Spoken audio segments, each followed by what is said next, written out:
Halo, selamat pagi semuanya. Gimana kabarnya pagi ini? Semoga Selamat baik-baik sehat semua ya. Selamat pagi, selamat datang di Trenoket Indonesia. Terima kasih telah meluangkan waktunya pagi ini untuk mengikuti workshop. Let's take a look on how easy we deploy application in Azure Application Service. Pembau acara ini akan diadakan jam 9 hingga jam 10 pagi ya Pak Bondan ya. jam Lalu 9 sampai jam 10 pagi. lalu kalau mau stay ada lagi berikutnya, topik berikutnya mengenai Azure juga. Pathways to become developer with Microsoft Azure. Jadi dua-duanya topiknya asik semua bagi yang belum mengetahui Azure atau mau memulai karirnya di Azure atau mau meningkatkan karirnya di Azure. Nah, mungkin kelas ini berguna sekali untuk bapak-bapak dan ibu sekalian untuk mengikuti workshop ini. Nanti akan, oh ya, sedikit mengenai siapa sih Pak Bondan ini. Pak Bondan ini adalah seorang ada trainer dari Trainokit Indonesia. Beliau telah certified di Microsoft dan juga di AWS, Red Hat, Google, dan pengalamannya banyak sekali. Jadi jangan sungkan-sungkan nanya yang banyak deh dengan Pak Bondan. Pasti berguna sekali pengetahuan atau informasi atau pengalaman yang beliau bagikan selama di workshop ini. Nah, saya nggak mau panjang-panjang lagi, jadi workshopnya bisa dimulai. Jika ada pertanyaan atau segala macam, silakan langsung tanyakan ke Pak Bondan atau nanti Pak Bondan akan memberitahu bagaimana cara question and answer session. Lalu kalau ada lagi bisa datang ke social media kami, Trenokit Indonesia, atau email di website kami. Oke, terima kasih semuanya. Silakan Pak Bondan. Oke, terima kasih Mbak Siska. Oke, jadi sekali lagi saya ucapkan selamat datang di kelas, bukan kelas sebenarnya ya, ini jatuhnya adalah webinar. Oke, selamat datang di webinar Let's Take a Look in How Easy We Deploy Application in Azure App Service. Jadi sebenarnya nanti kita lebih kekenalan sih sebenarnya, lebih kekenalan ke Azure App Service itu kayak gimana, sedikit explore untuk App Service kayak gimana, sambil nanti saya sedikit demokan untuk bagaimana kita deploy aplikasi, tapi aplikasinya simpel gitu kan, nggak terlalu ribet. Kita deploy aplikasi di Azure App Service. Jadi kurang lebih itu yang nanti akan kita bahas selama mungkin kurang lebih sekitar ya jam-jam sekitar 30-40 menit lah di sini. Oke? Oke, mungkin tadi sudah dikenalkan juga. Jadi perkenalkan, nama saya adalah Bondan Aji Prabowo. Sering dipanggil dengan Bondan boleh, Aji boleh, gitu kan. Ada yang manggil Bondan dan Aji di situ. Terus saya lihat di sini ada beberapa nama-nama yang saya familiar. Jadi mungkin untuk rekan-rekan yang sudah pernah kenal saya, ya kita ketemu lagi, Mas, Mbak, di sini. Oke, terus kemudian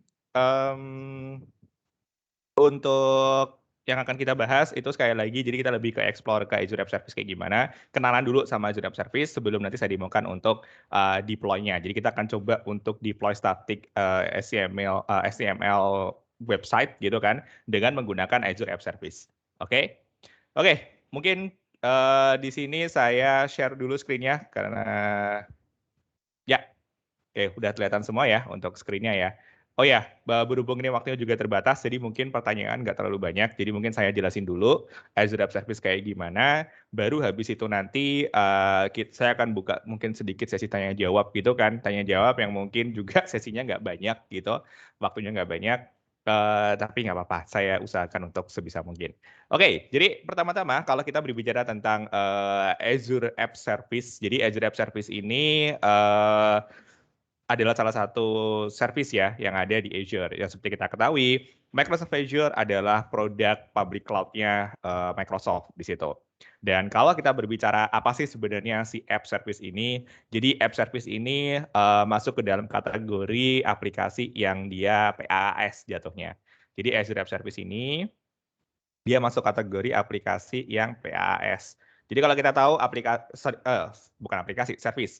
Jadi seperti yang kita tahu, service di cloud itu kan ada IaaS, PaaS, SaaS nih, infrastruktur as a service, platform as a service, dan software as a service. Nah, kebetulan si Azure App Service ini masuk ke dalam kategori PaaS, platform as a service, di mana nanti di situ kita bisa gunakan si app service ini untuk menjalankan aplikasi yang kita miliki. Jadi kalau kita punya codingan, kita pengen jalankan codingannya, tapi kita nggak perlu mikirkan untuk infrastrukturnya, gunakan Azure App Service di sini.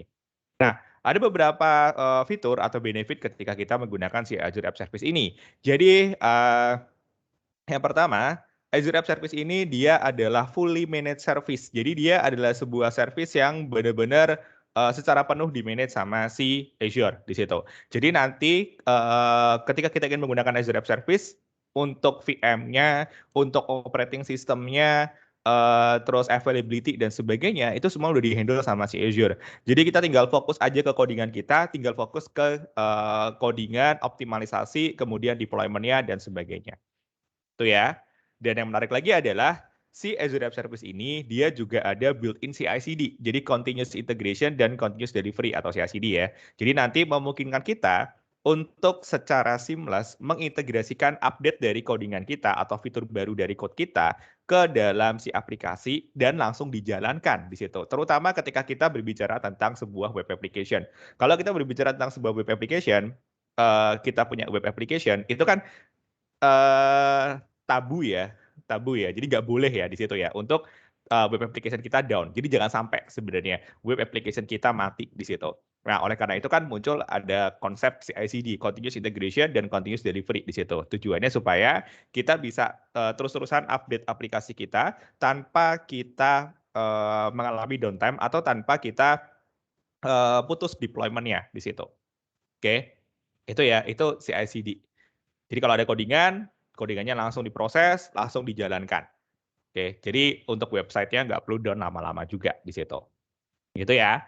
Terus kemudian juga support untuk virtual network. Nah, ini yang menarik. Jadi app service ini meskipun pada dasarnya itu kita nggak manage buat infrastrukturnya ya, tapi kita juga dikasih kayak suatu kontrol atau fleksibilitas untuk bermain dengan virtual network-nya. Sehingga nanti kita bisa mengatur kira-kira si aplikasi kita bisa menerima traffic dari mana, terus nanti dia bisa mengirimkan traffic-nya kemana, via mana, blacklist, whitelist-nya. Nah, itu kita bisa lakukan. Karena kita bisa integrasikan si app service ini dengan virtual network yang ada di Azure. Di situ. Oke, nah untuk kita bisa enable virtual network, biasanya di sini kita bermain dengan yang namanya App Service Environment atau AC. Bukan AC air conditioner ya, AC. Oke, AASE.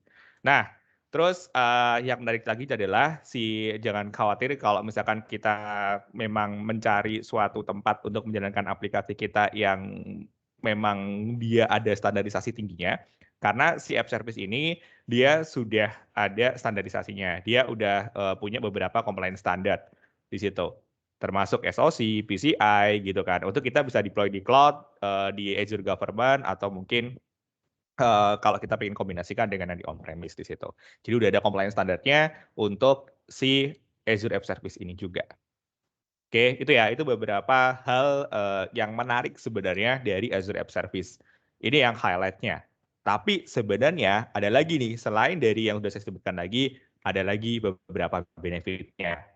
Jadi, yang menarik dari Azure App Service ini adalah ya dia benar-benar memudahkan developer untuk menjalankan aplikasinya. Jadi di situ di App Service dia mendukung berbagai jenis bahasa di situ.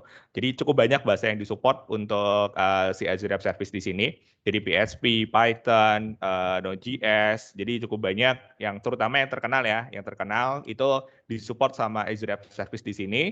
Dan di situ selain support untuk yang multiple language juga ada framework juga. Jadi dia support untuk framework di situ. Bahkan kalau kita ingin install atau ingin pasang beberapa framework ke dalam si Azure App Service juga bisa. Kita mau nambahkan CMS ke dalam si Azure App Service juga bisa di situ. Jadi katakanlah saya pengen jalankan Joomla di Azure App Service, bisa. Saya pengen jalankan WordPress di Azure App Service, bisa di situ. Oke, dia support banyak framework, dia juga bisa kita tambahkan untuk beberapa CMS ke dalamnya. Terus si Azure App Service ini dia juga support untuk aplikasi yang berbasiskan kontainer atau Docker. Jadi jangan khawatir kalau misalkan kita memang aplikasinya sudah berbasiskan kontainer atau Docker, kita udah punya kontainer image-nya dan kita pengen deploy di Azure gitu kan dengan mudah, kita bisa aja gunakan Azure App Service ini. Terus kemudian kita deploy dalam bentuk kontainer atau Docker itu. Oke, jadi kalau misalkan kontainernya masih satu, masih dua gitu kan, ya bisa aja sih kita deploy di Azure App Service. Kalau banyak Mas, kalau banyak disarankan pakai service yang lain. Jadi kalau kita udah microservice terus banyak kontainer yang dijalankan, bisa menggunakan Azure Container Service di situ. Bisa pakai ACS atau mungkin Azure Kubernetes Service juga ada atau AKS di situ, bisa pakai itu. Oke. Terus kemudian di sini ada koneksi juga, bisa kita koneksikan juga si Azure App Service ini dengan SaaS platform dan on-premise data. Jadi jangan khawatir, si Azure App Service ini tidak terisolasi di Azure ya, enggak. Jadi bukan berarti dia tidak menerima atau tidak bisa diintegrasikan dengan yang di on-premise atau yang lainnya. Dia bisa kok dihubungkan dengan SaaS platform yang lain, bisa dihubungkan dengan mungkin cloud application yang ada, SaaS application yang punya produk lain dan sebagainya. Oke, kita bisa kita hubungkan dan biasanya ada beberapa yang memang udah ada konektornya dengan Azure App Service. Terus yang menarik lagi adalah kita bisa bikin template untuk aplikasi kita. Jadi nantinya kalau misalkan kita pengen deploy-nya itu beberapa kali gitu kan, kita bisa menggunakan satu template yang sama. Jadi satu template yang sama bisa dipakai untuk kita deploy application berulang kali di situ. Terus bisa kita integrasikan dengan Visual Studio dan Visual Studio Code. Ini enak banget buat developer nih. Jadi kalau developer lagi coding-coding kan di Visual Studio atau Visual Studio Code yang sekarang saya yakin banyak yang pakai Visual Studio Code sekarang. Nah, pakai Visual Studio Code di situ kan, terus kemudian kita pengen deploy langsung ke Azure App Service, bisa di situ. Kita pengen sedikit modifikasi, kita pengen integrasikan dengan CI/CD-nya, itu juga bisa di situ. Nah, terus kemudian juga ada API ya, ada beberapa API yang bisa kita integrasikan dengan Azure App Service. Jadi kalau kita ingin berinteraksi dengan Azure App Service bisa melalui si API itu. Dan juga ada beberapa API mobile feature tambahan ketika kita ingin membangun API application sama mobile application. Jadi mobile backend gitu ya. Terus Azure App Service juga bisa dipakai untuk jalankan serverless code di sini. Jadi bentuknya fungsi ya, bentuknya fungsi. Nanti kita bisa bikin fungsi di dalam Azure App Service. Ya nanti fungsinya akan dijalankan pada saat waktu-waktu tertentu. Jadi event driven biasanya. Terus yang terakhir ini yang menarik. Azure App Service dia punya deployment slot. Oke. Jadi kayak kita punya dua environment ya. Jadi nanti deployment slot itu dia kayak satu environment tambahan yang diberikan sama si Azure, ya nanti kita bisa menempatkan aplikasi mungkin yang versi terbaru atau mungkin aplikasi yang mau ditesting ke user, itu ditaruh di deployment slot di situ. Oke, jadi nanti kita bisa switch antar deployment slot ini untuk kita bisa menjalankan aplikasi kita, ada testing aplikasi kita nanti ke customer. Kalau misalkan customer ternyata ada masalah nih, aplikasinya banyak masalah, di-switch lagi, ditukar lagi deployment-nya, ditukar lagi slotnya ke slot yang lama. Jadi deployment slot itu kayak Ember tambahan ya. Jadi kalau kita menawarkan Ember utama dan Ember utama itu butuh update, kita bisa switch dengan Ember yang cadangan tadi. Kalau Ember cadangannya itu ternyata bermasalah, kita bisa switch lagi, tukar lagi dengan Ember yang aslinya tadi. Oke, jadi deployment slot itu wadah buat environment dari aplikasi kita. Biasanya sih lebih ke versi ya atau update dari aplikasi kita yang ditaruh di deployment slot. Oke, lanjut untuk yang berikutnya untuk tipe dari Azure App Service. Jadi tipe aplikasi ya, tipe aplikasi yang bisa kita bangun di dalam Azure App Service itu ada 5 sebenarnya. Yang pertama ada web app, itu yang paling umum, si web app ini. Jadi kalau web app itu ya kayak kita menjalankan web app ya. Jadi kalau misalkan kita punya codingan, kita punya kontainer gitu kan, yang di dalamnya udah ada aplikasinya gitu, dan kita pengen jalankan di Azure dengan mudah, kita bisa aja deploy di web app. Oke, web app itu biasa. Jadi kayak kita pengen punya web application, website gitu kan, ditaruhnya di web app. Oke, ada API app di sini. Kalau untuk API app, ya sesuai sama namanya ya. Jadi di situ kita bisa membangun aplikasi API. Kalau kita pengen bikin API, kalau kita punya API gitu kan, terus kemudian, kalau kita punya sistem, terus kemudian kita pengen membangun API atau membangun API buat sistem kita, terus nanti API kita tuh pengen nantinya bisa digunakan sama orang lain atau developer lain gitu kan, kita bisa taruh di API application di situ. Terus kita juga bisa membangun mobile application di sini. Mobile application di sini dalam artian backend ya. Kita bisa bikin backend untuk mobile application juga di Azure App Service. Kita bisa bikin logic app di sini. Logic app itu dia lebih ke konektor sih sebenarnya. Jadi logic app itu biasanya dia udah punya beberapa library gitu, udah punya beberapa library. Udah punya udah punya beberapa library atau udah punya beberapa existing application gitu yang nanti si logic app itu tinggal menghubungkan. Jadi biasanya dia menghubungkan antara API sih. Jadi contohnya nih dari Twitter gitu kan. Dari Twitter kita pengen ngambil spesifik hashtag gitu kan. Contohnya ya, dari Twitter kita pengen ngambil spesifik hashtag. Nah, kita bisa panggil API untuk itu.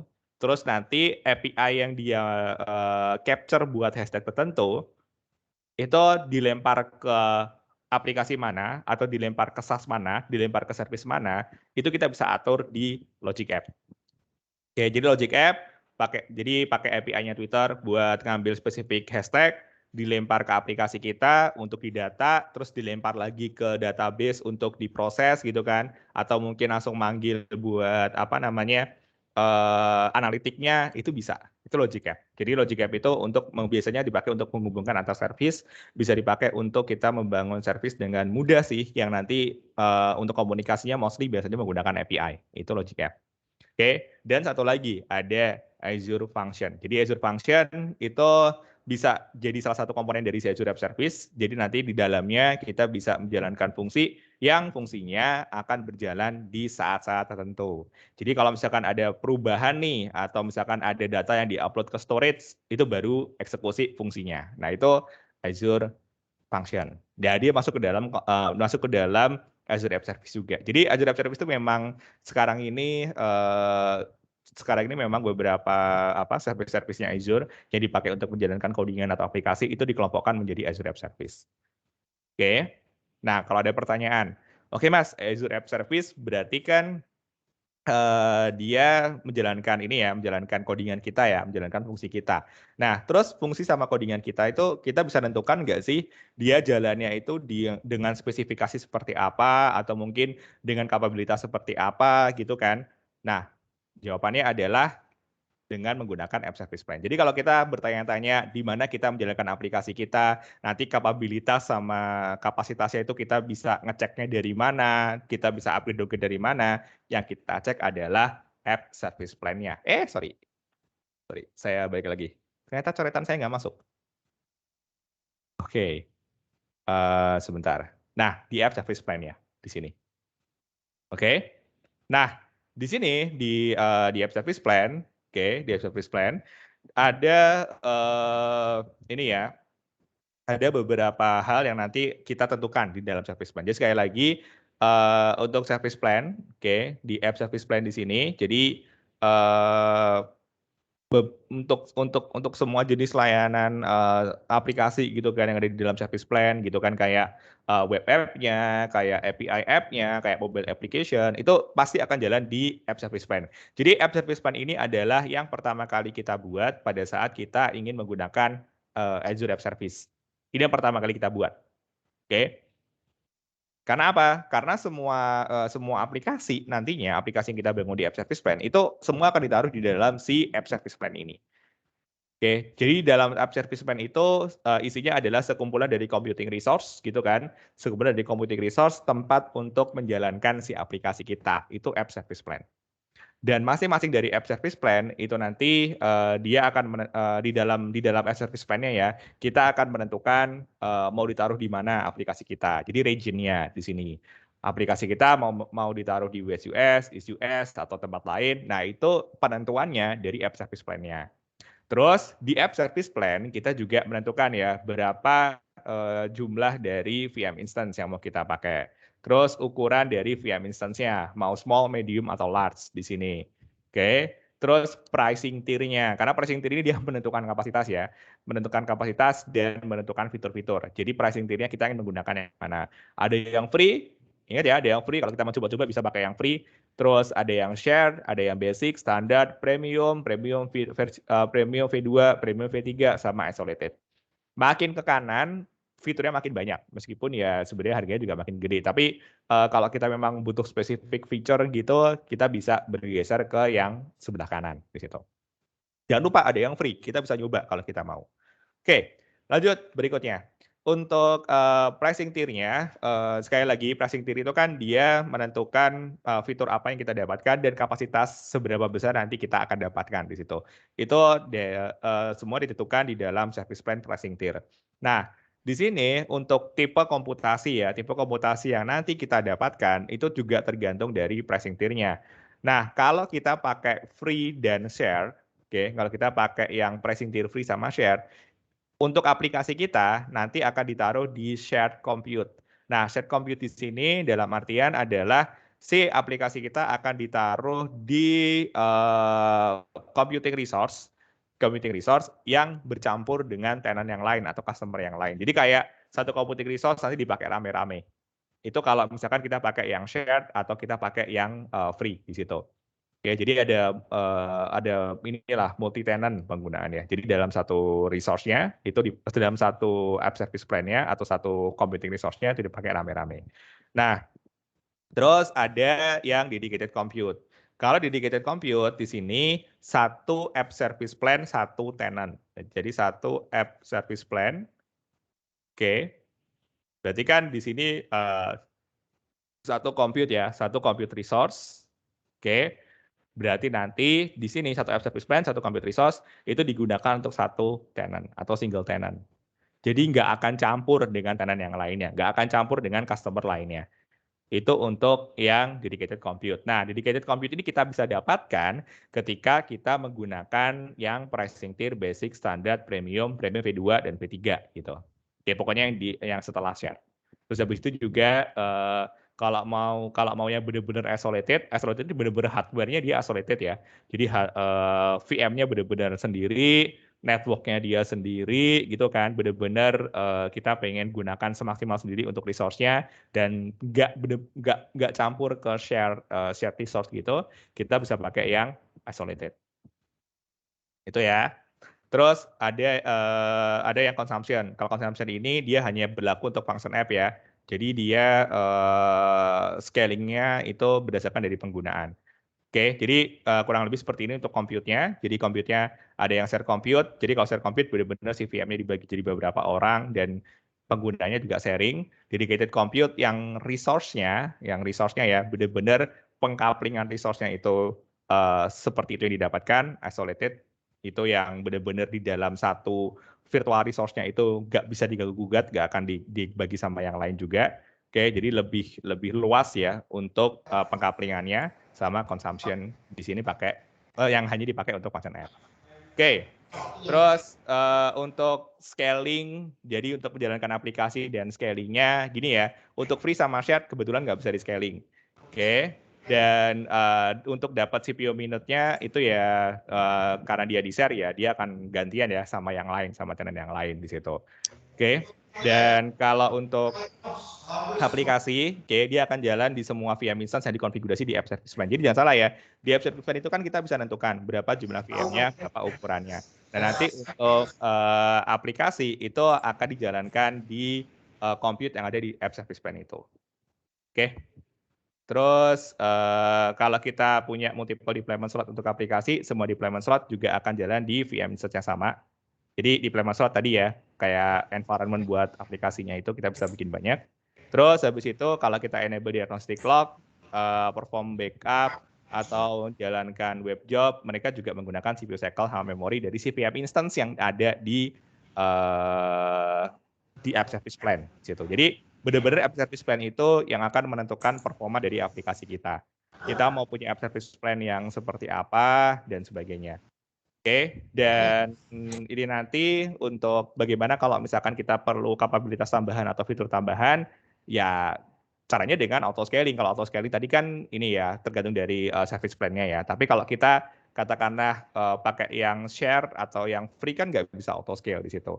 yang basic yang baru dia bisa auto scale. Nah, nanti kalau misalkan kita memang perlu di situ untuk auto scalingnya, ya kita bisa ganti. Kita bisa ganti pricing tier dari si application plan-nya.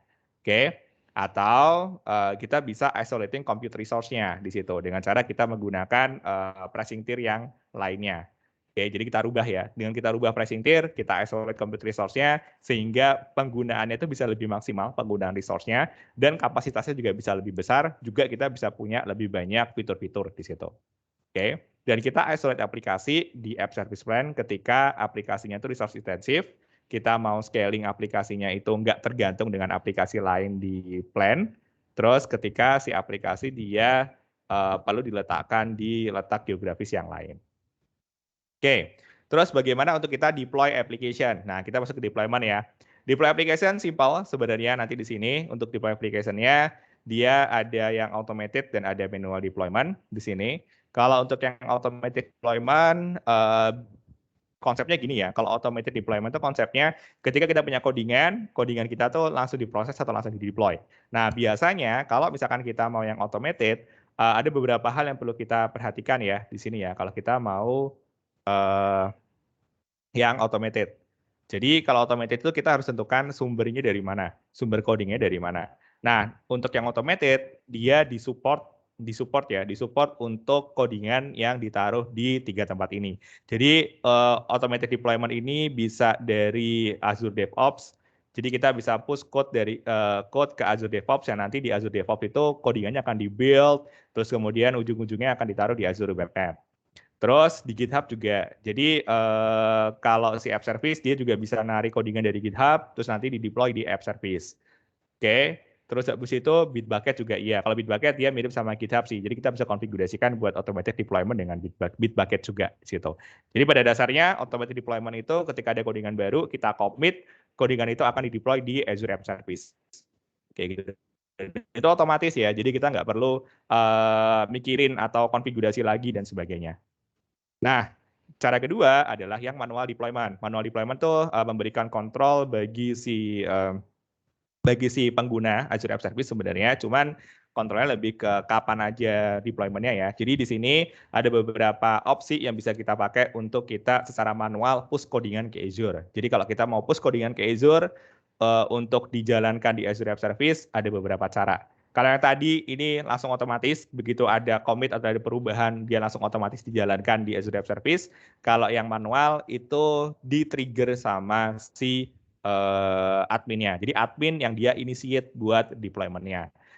Bisa dari Git di situ, jadi dari Git URL kita bisa push ke application-nya, ke Azure App Service-nya. Kita bisa menggunakan command web app up di sini. Ya, jadi dia adalah AZ command line ya, Azure command line di situ untuk kita bisa deploy web app-nya. Kita bisa deploy dari Visual Studio Code di situ. Oke. Tuh ya. Jadi di Visual Studio Code kan udah ada plugin buat Azure Tools ya. Nanti di dalamnya kita juga bisa akses si Azure CLI-nya, kita bisa deploy langsung. Atau kalau nggak salah kalau Azure kalau kita udah install Azure Tools di Visual Studio udah ada sih fitur untuk kita deploy ke app service di situ. Kalau enggak ya kita bisa aja sih pakai terminal atau kita udah install Azure CLI gitu kan untuk deploy menggunakan perintah ini. Atau kita pakai zip deploy. Jadi zip deploy itu dia menggunakan curl atau HTTP yang lain untuk kirimkan zip filenya ke app service untuk nanti diekstrak terus kemudian dijalankan di app service. Terus bisa juga via FTP. Jadi kita push ke app service ya di situ untuk file-filenya, codingannya. Oke, itu untuk beberapa yang manual deployment. Kalau manual deployment si adminnya harus berinteraksi di situ untuk deployment-nya. Oke. Dan jangan lupa ada deployment slot ya supaya nanti kita untuk deployment-nya. Jadi kalau deployment slot itu katakanlah ada production, katakanlah ini ada yang staging-nya atau development-nya. Nah, untuk yang production ini udah ke user, terus kalau kita di sini ada yang baru, nah codingan yang baru ini dimasukkan ke yang staging atau developing ya. Terus nanti di sini kita bisa switch, kita bisa atur. Kita bisa tukar di sini sehingga nanti si usernya dia akan aksesnya ke sini. Oke, itu ya. Kalau kita nggak cocok, bisa balikin lagi untuk akses ke sini. Oke, jadi bisa ditukar di situ akses dari si usernya. Itu ya, manfaatkan deployment slot. Oke, lanjut. sedikit informasi aja di sini. Biar waktunya nggak habis gitu kan, saya di sini masih ada demo lagi. Jadi untuk autentifikasi sama otorisasi itu juga ada di app service. Jadi di app service itu dia udah ada modul ya, dia udah ada modul untuk autentikasi dan otorisasi. Jadi kita nggak perlu capek-capek untuk konfigurasi autentikasi dan otorisasi di dalam codingan kita. Katakanlah kita punya framework yang dia support autentikasi otorisasi pun gitu kan, itu bisa kita lakukan. Kita bisa pakai sebenarnya. Kita bisa pakai untuk autentikasi otorisasi dari framework yang kita gunakan atau di dalam codingan sebenarnya bisa. Cuman Azure App Service ini juga dia menyediakan fitur itu juga, menyediakan fitur autentikasi otorisasi juga. Jadi nanti untuk si autentikasi otorisasi ini ya, dia akan berada di satu tempat yang sama, satu sandbox yang sama, dengan codingan kita. Jadi ini ada code kita, terus ini ada codingan buat autentikasi otorisasinya. Yang nanti traffic dari luar itu akan masuk ke autentikasi dulu, out modul dulu. Ini modul ya, modul autentikasi ya. Baru nanti dimasukkan ke dalam si codingannya. Jadi konsepnya kurang lebih seperti itu.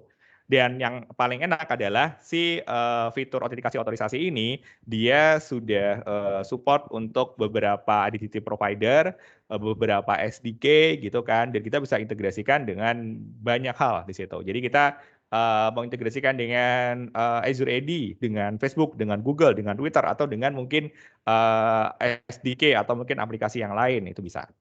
Oke. Terus untuk identity providernya, ini contohnya. Untuk provider di sini ada Microsoft Identity Platform. Untuk nanti ketika kita login menggunakan Microsoft Identity Platform, kita akan diarahkan ke loginnya Microsoft gitu kan. Kalau Facebook diarahkan loginnya Facebook, Google sama Twitter sama. Jadi pada saat kita pengen login ke aplikasi kita, loginnya itu dilempar. Jadi kalau pernah tahu beberapa website yang ada login with Facebook, login with Twitter, nah konsepnya kurang lebih seperti itu. Jadi kita bisa enable hal seperti itu dengan menggunakan authentication authorization modulnya dari si app service. Oke, itu ya.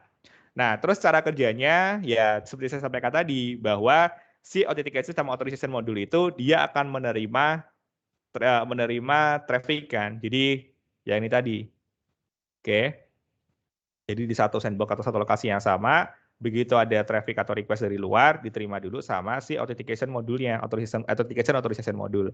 Baru diteruskan ke application code kita di situ. Itu ya.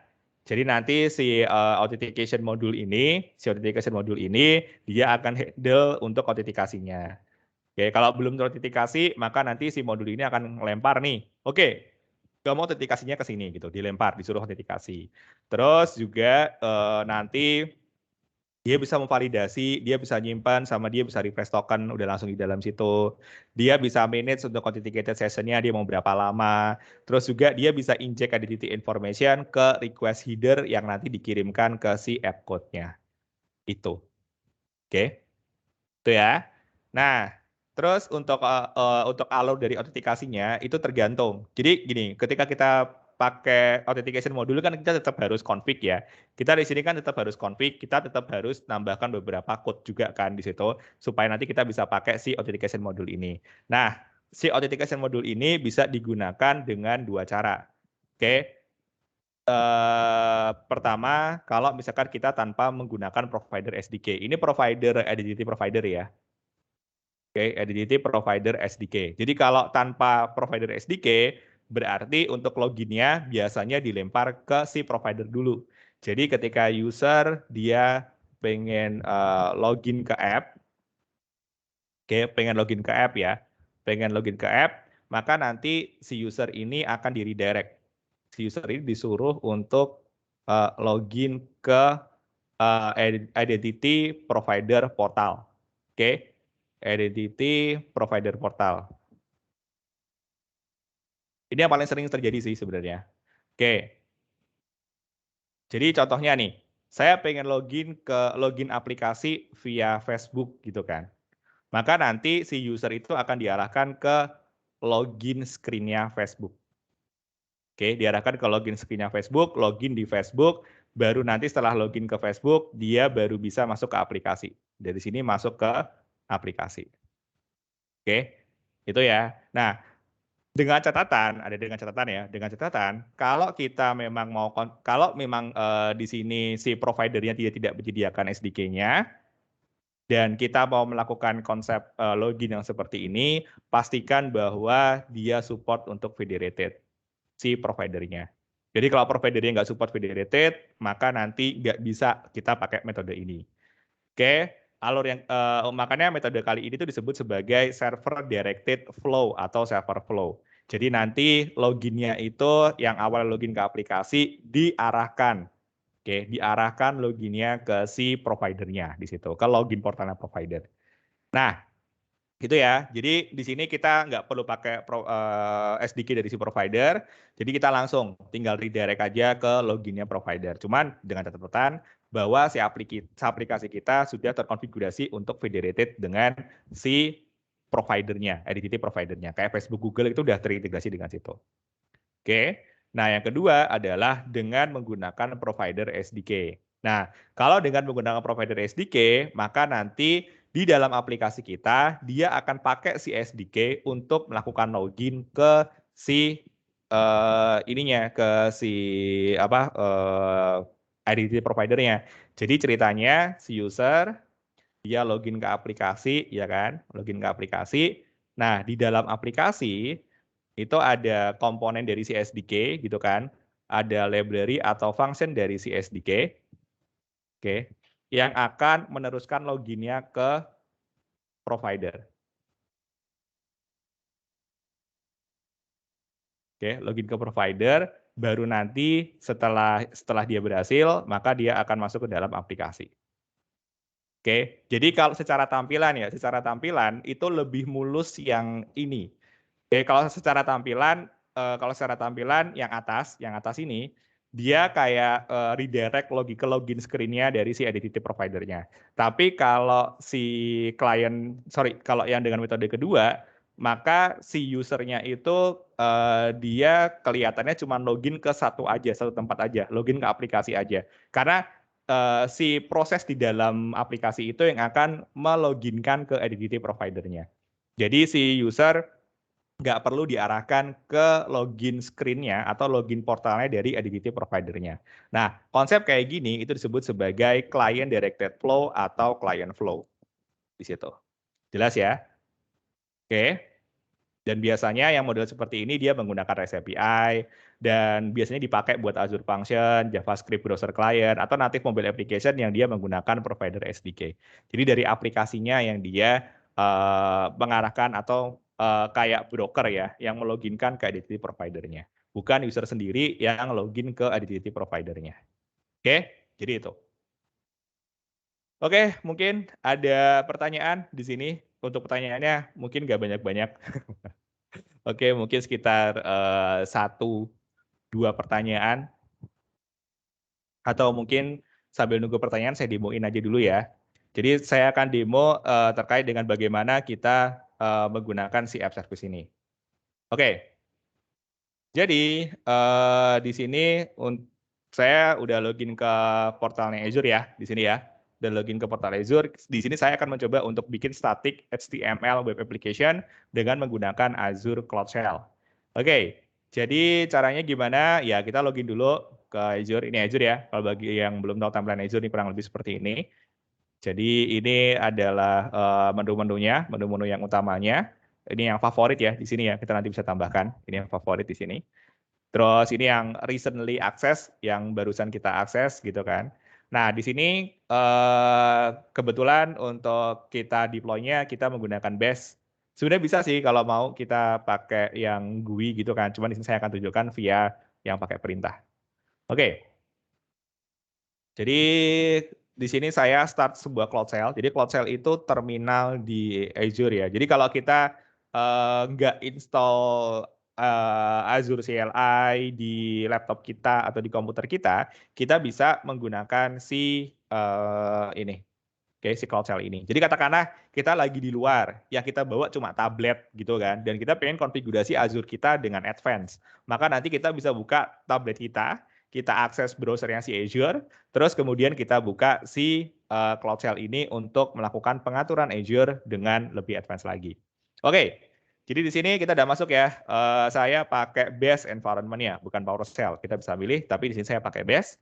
Terus di sini saya bikin directory baru dulu. Saya bikin directory-nya adalah HTML application. Oke. Terus saya masuk ke HTML application ini. Oke ya. Di sini saya download dulu nih file dari Git-nya. Di sini saya git clone https GitHub. Ini URL udah ada sih, saya udah nyatet. github.com. Terus di sini Azure samples HTML docs hello world .git. Oke, di cloning. Setelah kita selesai cloningnya, maka kita coba buat create web application-nya. Oke, sudah cloning, saya ke CD HTML ini. Oke, coba kita kasih dulu ya. Udah belum ya? Oh, udah. Oke, CD ke HTML doc ke filenya, kita ls. Di sini udah ada index.html, jadi file gitnya udah kita download tadi. Nah, di sini kalau kita mau deploy, oke, ingat ya, kita kalau pakai bash script, pakai CLI, di sini kita bisa menggunakan az web app gitu kan, dash up, kita up di sini. Nah, location-nya kita bisa pilih untuk location-nya dia enaknya apa ya? Southeast Asia. Southeast Asia itu bentar.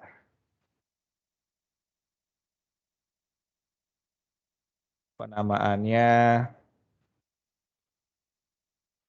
oke.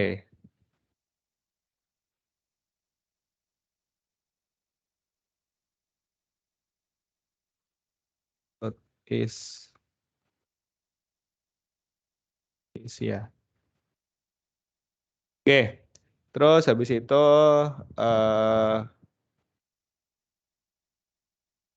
kok ini. Nah, kecil semua ya.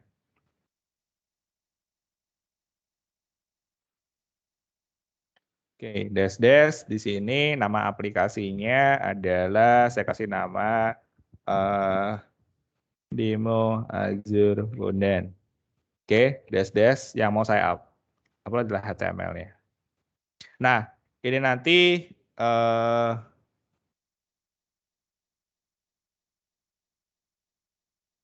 oke. Untuk lokasinya sebentar. Saya agak lupa untuk penulisannya. Sebentar.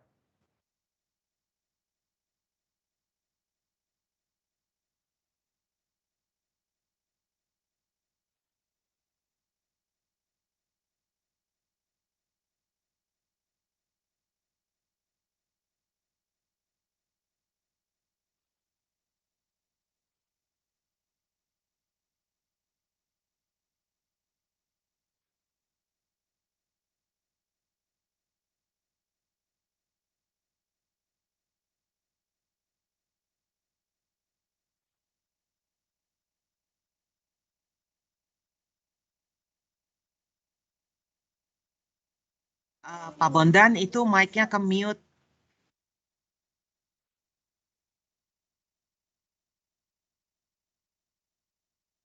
Oh, sorry, saya lupa.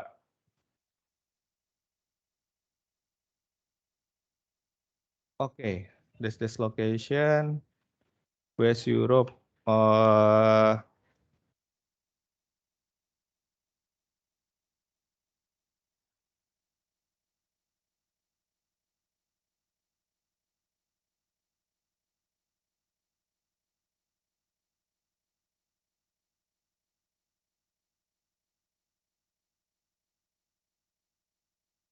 Oke, sebentar.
Sebentar, saya jadi lupa penulisannya tuh. Kemarin udah.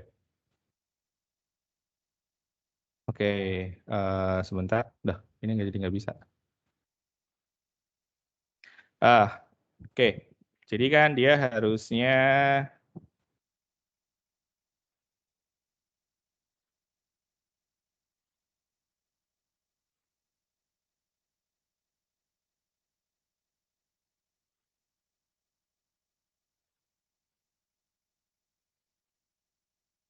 oke.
Saya cari dulu untuk listnya deh. Oke, LZ account list locations. Oke.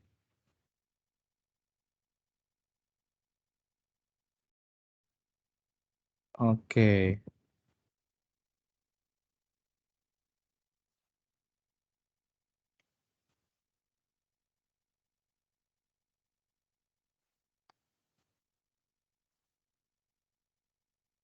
Southeast Asia benar harusnya. Oke, ini saya copy ya.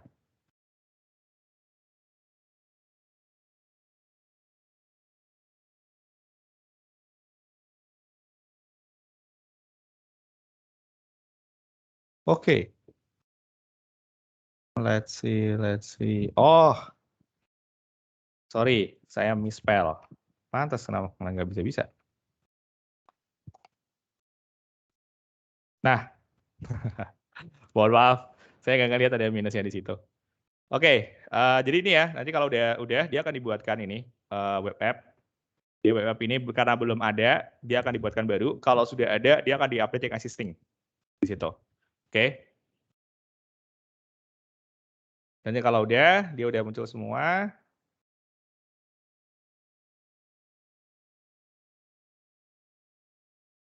I see. Sebentar. App service plan saya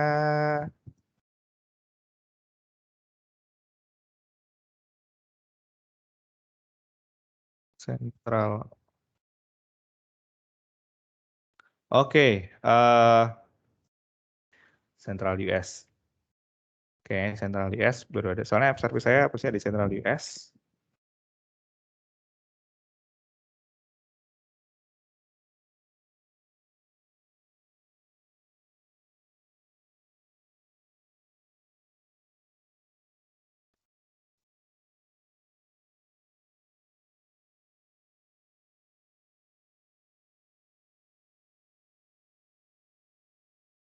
Oke, dia berhasil ya.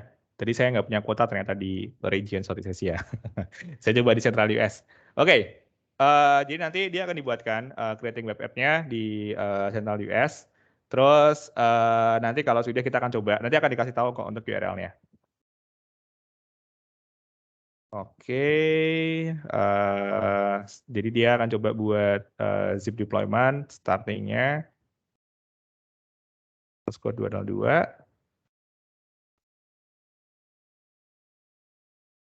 Oke, nanti websitenya ada di sini. Begitu kita buka untuk websitenya, contohnya ya. Sorry.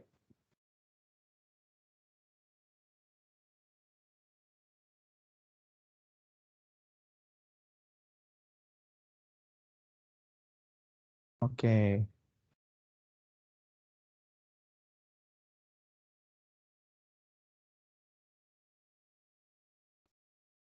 Scout-nya free, mana versionnya?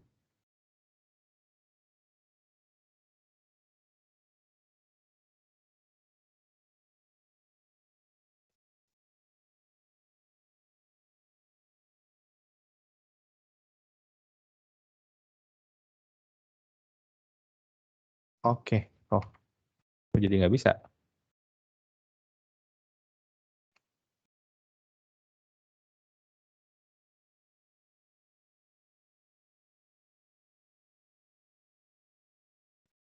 Oke, coba saya nano, saya cek dulu.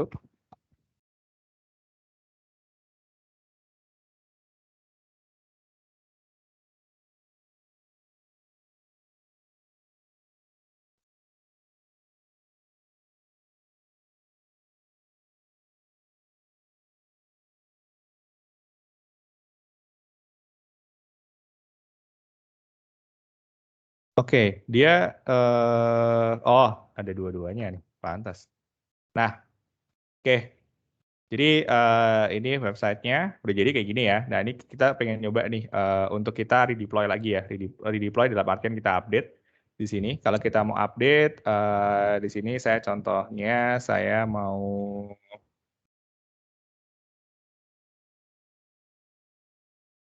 Oke, saya mau ganti headernya aja deh.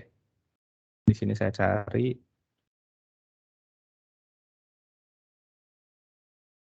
Nah ini kan Azure App Service, ketik website. Nah ini saya ganti ini. Saya coba.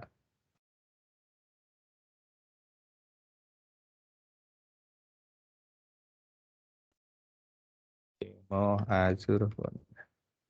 Oke, terus Ctrl O, terus Ctrl X keluar, terus kita deploy lagi di sini. Nah, kalau already exist, dia akan deploy konten ke existing application. Oke, jadi yang awalnya di sini sample static HTML site nanti akan berubah untuk namanya. Oke, ini ya. Jadi kalau kita mau initiate untuk update-nya, kita bisa menggunakan command web app up tadi.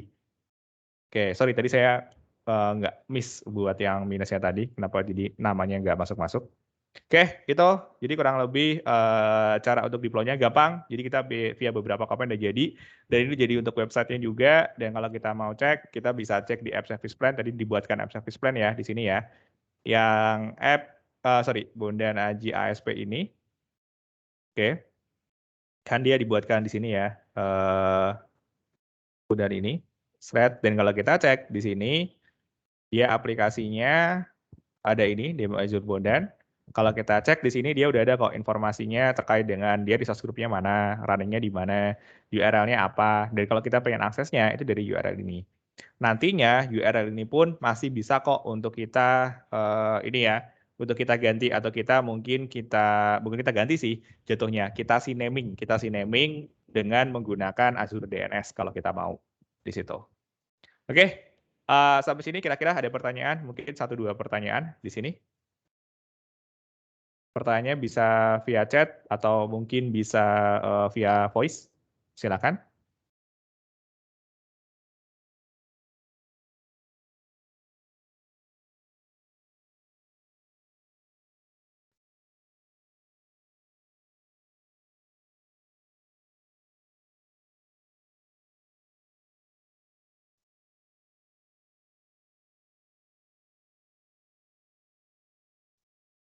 Oke, bagaimana? Ada pertanyaan kira-kira di sini? Jadi kalau mau deploy langsung sih bisa aja di sini dari app service plan ya. Dari app service plan kita pilih, kita deploy application dari sini juga bisa kalau mau.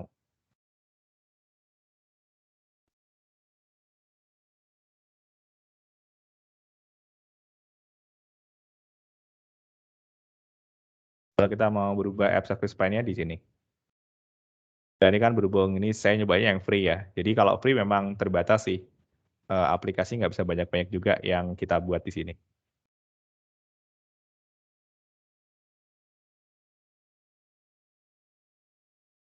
Contoh lagi, cuman di sini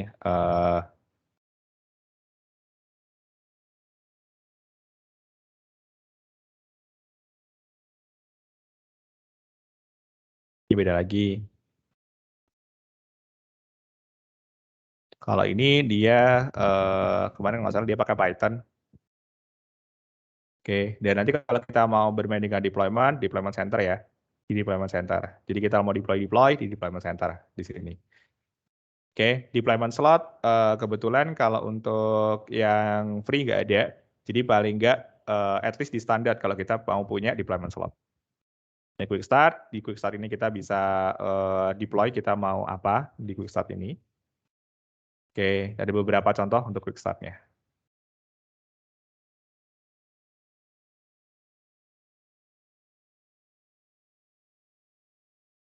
Oke, gimana? Ada yang ditanyakan kira-kira?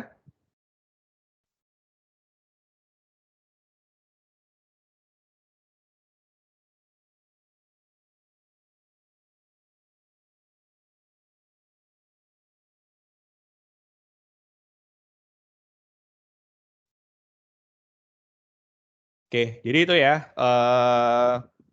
Mungkin untuk ya materinya ya itu. Jadi memang di sini saya hanya ngenalin aja, memperkenalkan aja gimana kita deployment-nya. Soalnya kalau kita mau deploy katakanlah aplikasi lain nih pakai kontainer gitu. Gampang juga sih sebenarnya. Jadi kita ini lagi loading ya. Kita bisa create di sini untuk service plan-nya. Oke, nanti kita bisa pilih kita ingin menggunakan service plan yang resource group yang mana. Di sini contohnya di sini yang udah ada.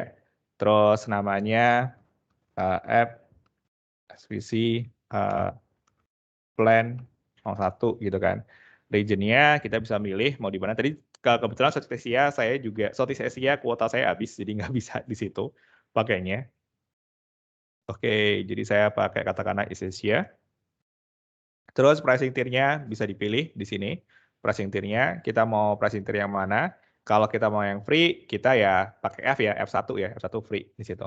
Jadi dia punya 60 minutes per day compute free-nya. Apply, terus redundansinya dia nggak ada kalau yang free. Terus kemudian nanti kita bisa next, kita tambahkan tag, next kita cek, terus habis itu kita bisa create di situ. Nah, nanti ketika kita setelah create ini ya, setelah kita create service plan, di dalamnya kita bisa create aplikasi. Jadi tahapannya seperti itu. Create service plan, create aplikasi di dalamnya. Oke, berhubung ini lagi deployment, jadi masih loading dulu, nunggu.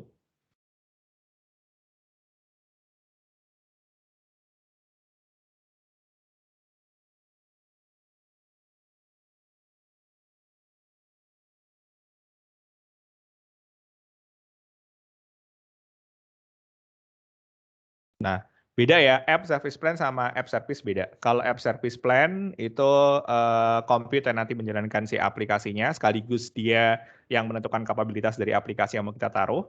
Kalau aplikasi, app service-nya, jadi app service plan sama app service-nya, kalau app service-nya itu aplikasi yang mau kita jalankan. Satu app service bisa multiple application, tergantung dari kita app service plan-nya pakai yang mana. Kalau yang free, kalau nggak salah cuma ada satu aja. Aplikasinya dia kosong, di sini belum ada. Oke.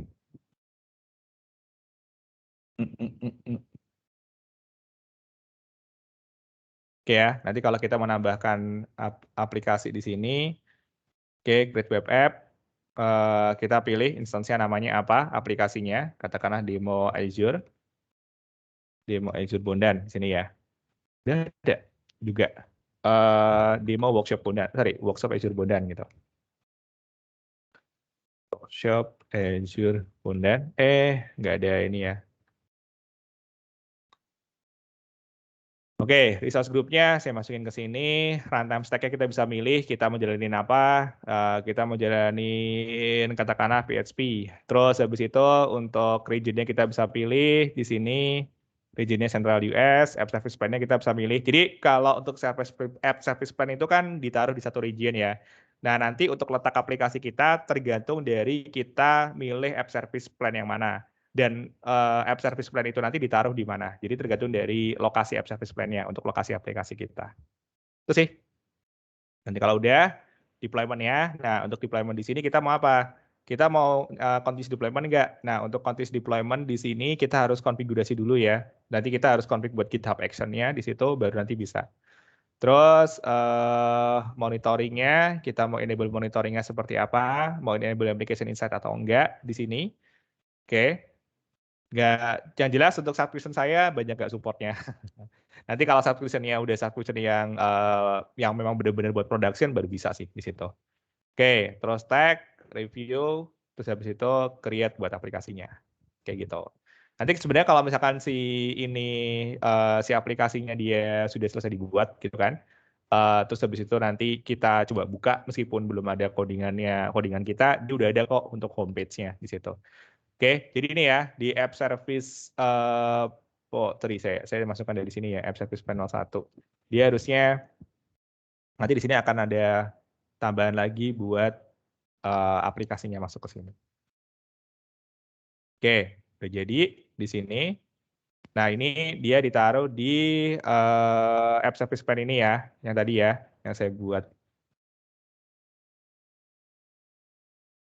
Oke, app service plan-nya yang enggak, saya taruh di sini. Central US ini. Jadi kalau kita cek di Central US ini, harusnya nanti ada 2 aplikasi sih. Nah ya. Oke, jadi ingat ya, bikin service plan dulu untuk wadah bagi si aplikasi kita, baru nanti kita bikin aplikasinya, kita taruh di wadahnya itu. Oke, untuk deployment kalau pakai FTP pakai ini, FTP hostname-nya ini. Oke. Terus kalau misalkan kita mau dari lokal, kita upload HTTP pakai web app tadi. Oke. Untuk dia upload via CLI, via HTTP di situ. Oke, ini udah jadi ya, udah ada ya, Workshop Azure Bondan. Jadi meskipun dia belum ada apa-apanya, dia harusnya udah ada homepage-nya sih di sini.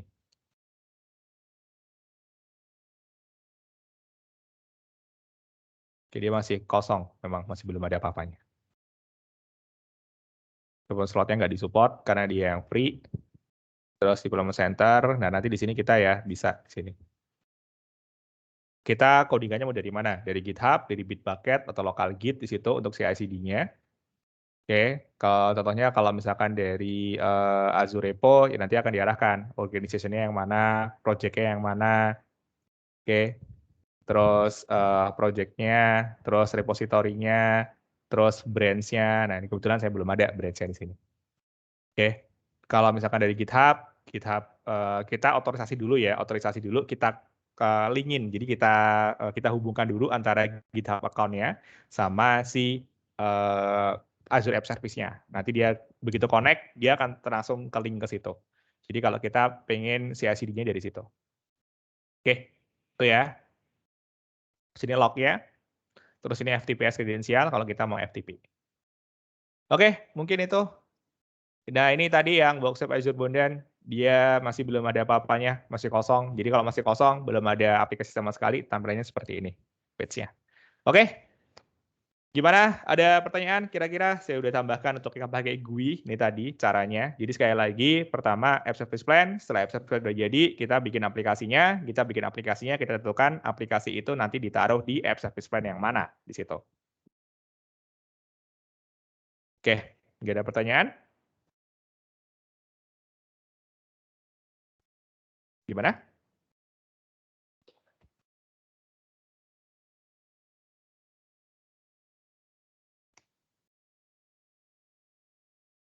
Ada malu-malu nih kayaknya nanya ini Pak Bondan nih. Atau Tapi nggak lagi sambil apa-apa. ngerjakin yang lain? Gimana? Mungkin kalau emang ada pertanyaan belum terpikir, bisa juga email ke yang tercantum di chat box. di indonesia@trainoket.co.id. Jadi ya mungkin belum terpikirkan kali ya pertanyaannya. Dicoba masing-masing. Kalau ada pertanyaan ya silahkan anytime tanyakan ke kami. Kita usahakan untuk menjawab ya Pak ya. Ya, bisa juga seperti itu. Jadi kalau misalkan ada yang ditanyakan, silakan ditanyakan aja di chatbox ya atau di Atau mana? di chatbox dari Chatbox. Trainoket punya social media, Instagram, LinkedIn, YouTube, lalu ada email, juga ada telepon dengan WhatsApp juga. Jadi ini caranya bagaimanapun ada kok, bisa kami tampung pertanyaannya. Oke. Oke, gimana? Kalau misalkan memang belum ada pertanyaan untuk sekarang ini, mungkin gimana Mbak Siska? Lanjut Boleh berikutnya? lanjut? Mari. Lanjut ya. Mbak Siska sama Mas Bondan mungkin kita bisa foto sebentar ya. Baik. Oh, boleh.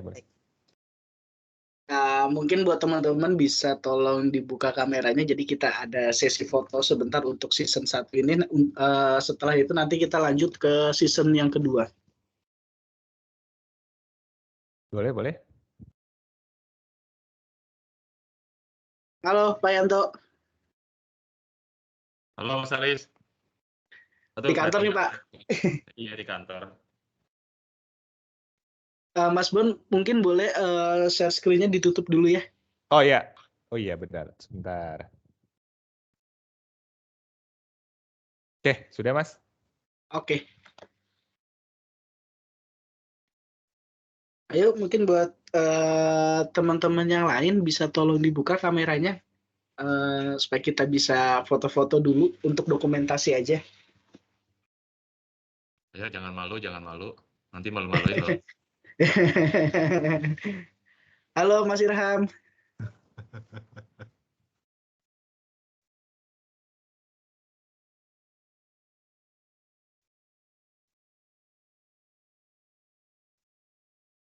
Ayo teman-teman yang lain mungkin ada lagi. Haris mau nanya, itu feedback formnya udah di distribute atau bagaimana? Oh ini nih sudah ada buat teman-teman. Tolong isi feedback formnya belum ya? Belum. Oh belum. Sebentar ya.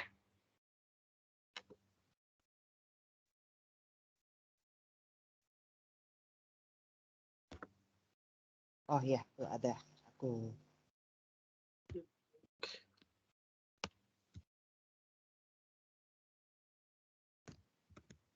Sudah aku masukin ke chat room, ke chat. Oh oke. Terima kasih.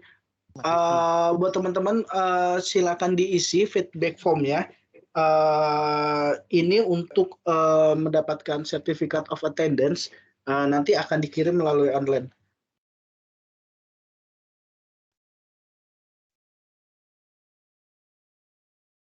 Kayaknya baru Pak Irham nih yang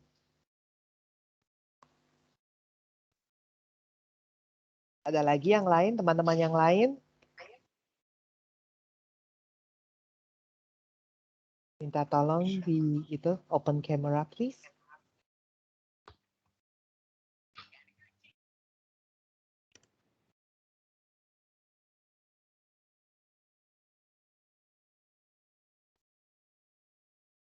Halo Pak Rizky.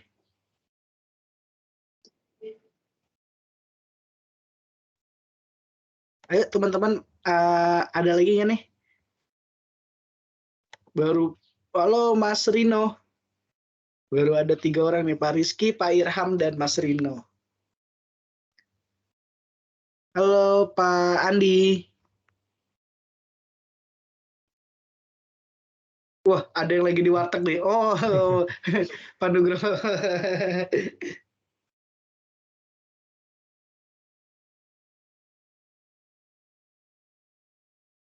Mungkin cukup segini aja kali ya. Kita langsung foto aja. Mengingat akan ada season Boleh. selanjutnya. Oke, saya capture ya. Oke, 1, 2, 3. Sekali lagi. Oke, 1, 2, 3. Oke, terima kasih banyak. Sama-sama. Terima kasih Mas Aris. Terima kasih Pak Mas. Bondan. Kita lanjut. Sama-sama, Mas Rizka. Ya, yuk kita lanjut ke session berikutnya dengan Bu Sasa. Nah, itu dia. Beliau juga Microsoft Certified Trainer dan topik yang akan beliau bawakan hari ini adalah mengenai pathway menjadi seorang Azure developer. Jadi apa saja sih yang perlu disiapkan jika emang decide untuk menjadi developer di Microsoft Azure. Nah, Bu Sasa ini akan menjelaskan pathway-nya. Nanti kalau ada pertanyaan, silakan tanyakan ke beliau. Dan jika pertanyaannya pengennya nanti ditanyakan, juga silakan lihat di chat box untuk bisa kemana saja, bisa ke WhatsApp kami, bisa ke email, ataupun ke sosial media kami. Oke. Enjoy the session dengan Sasa. Silakan Sasa.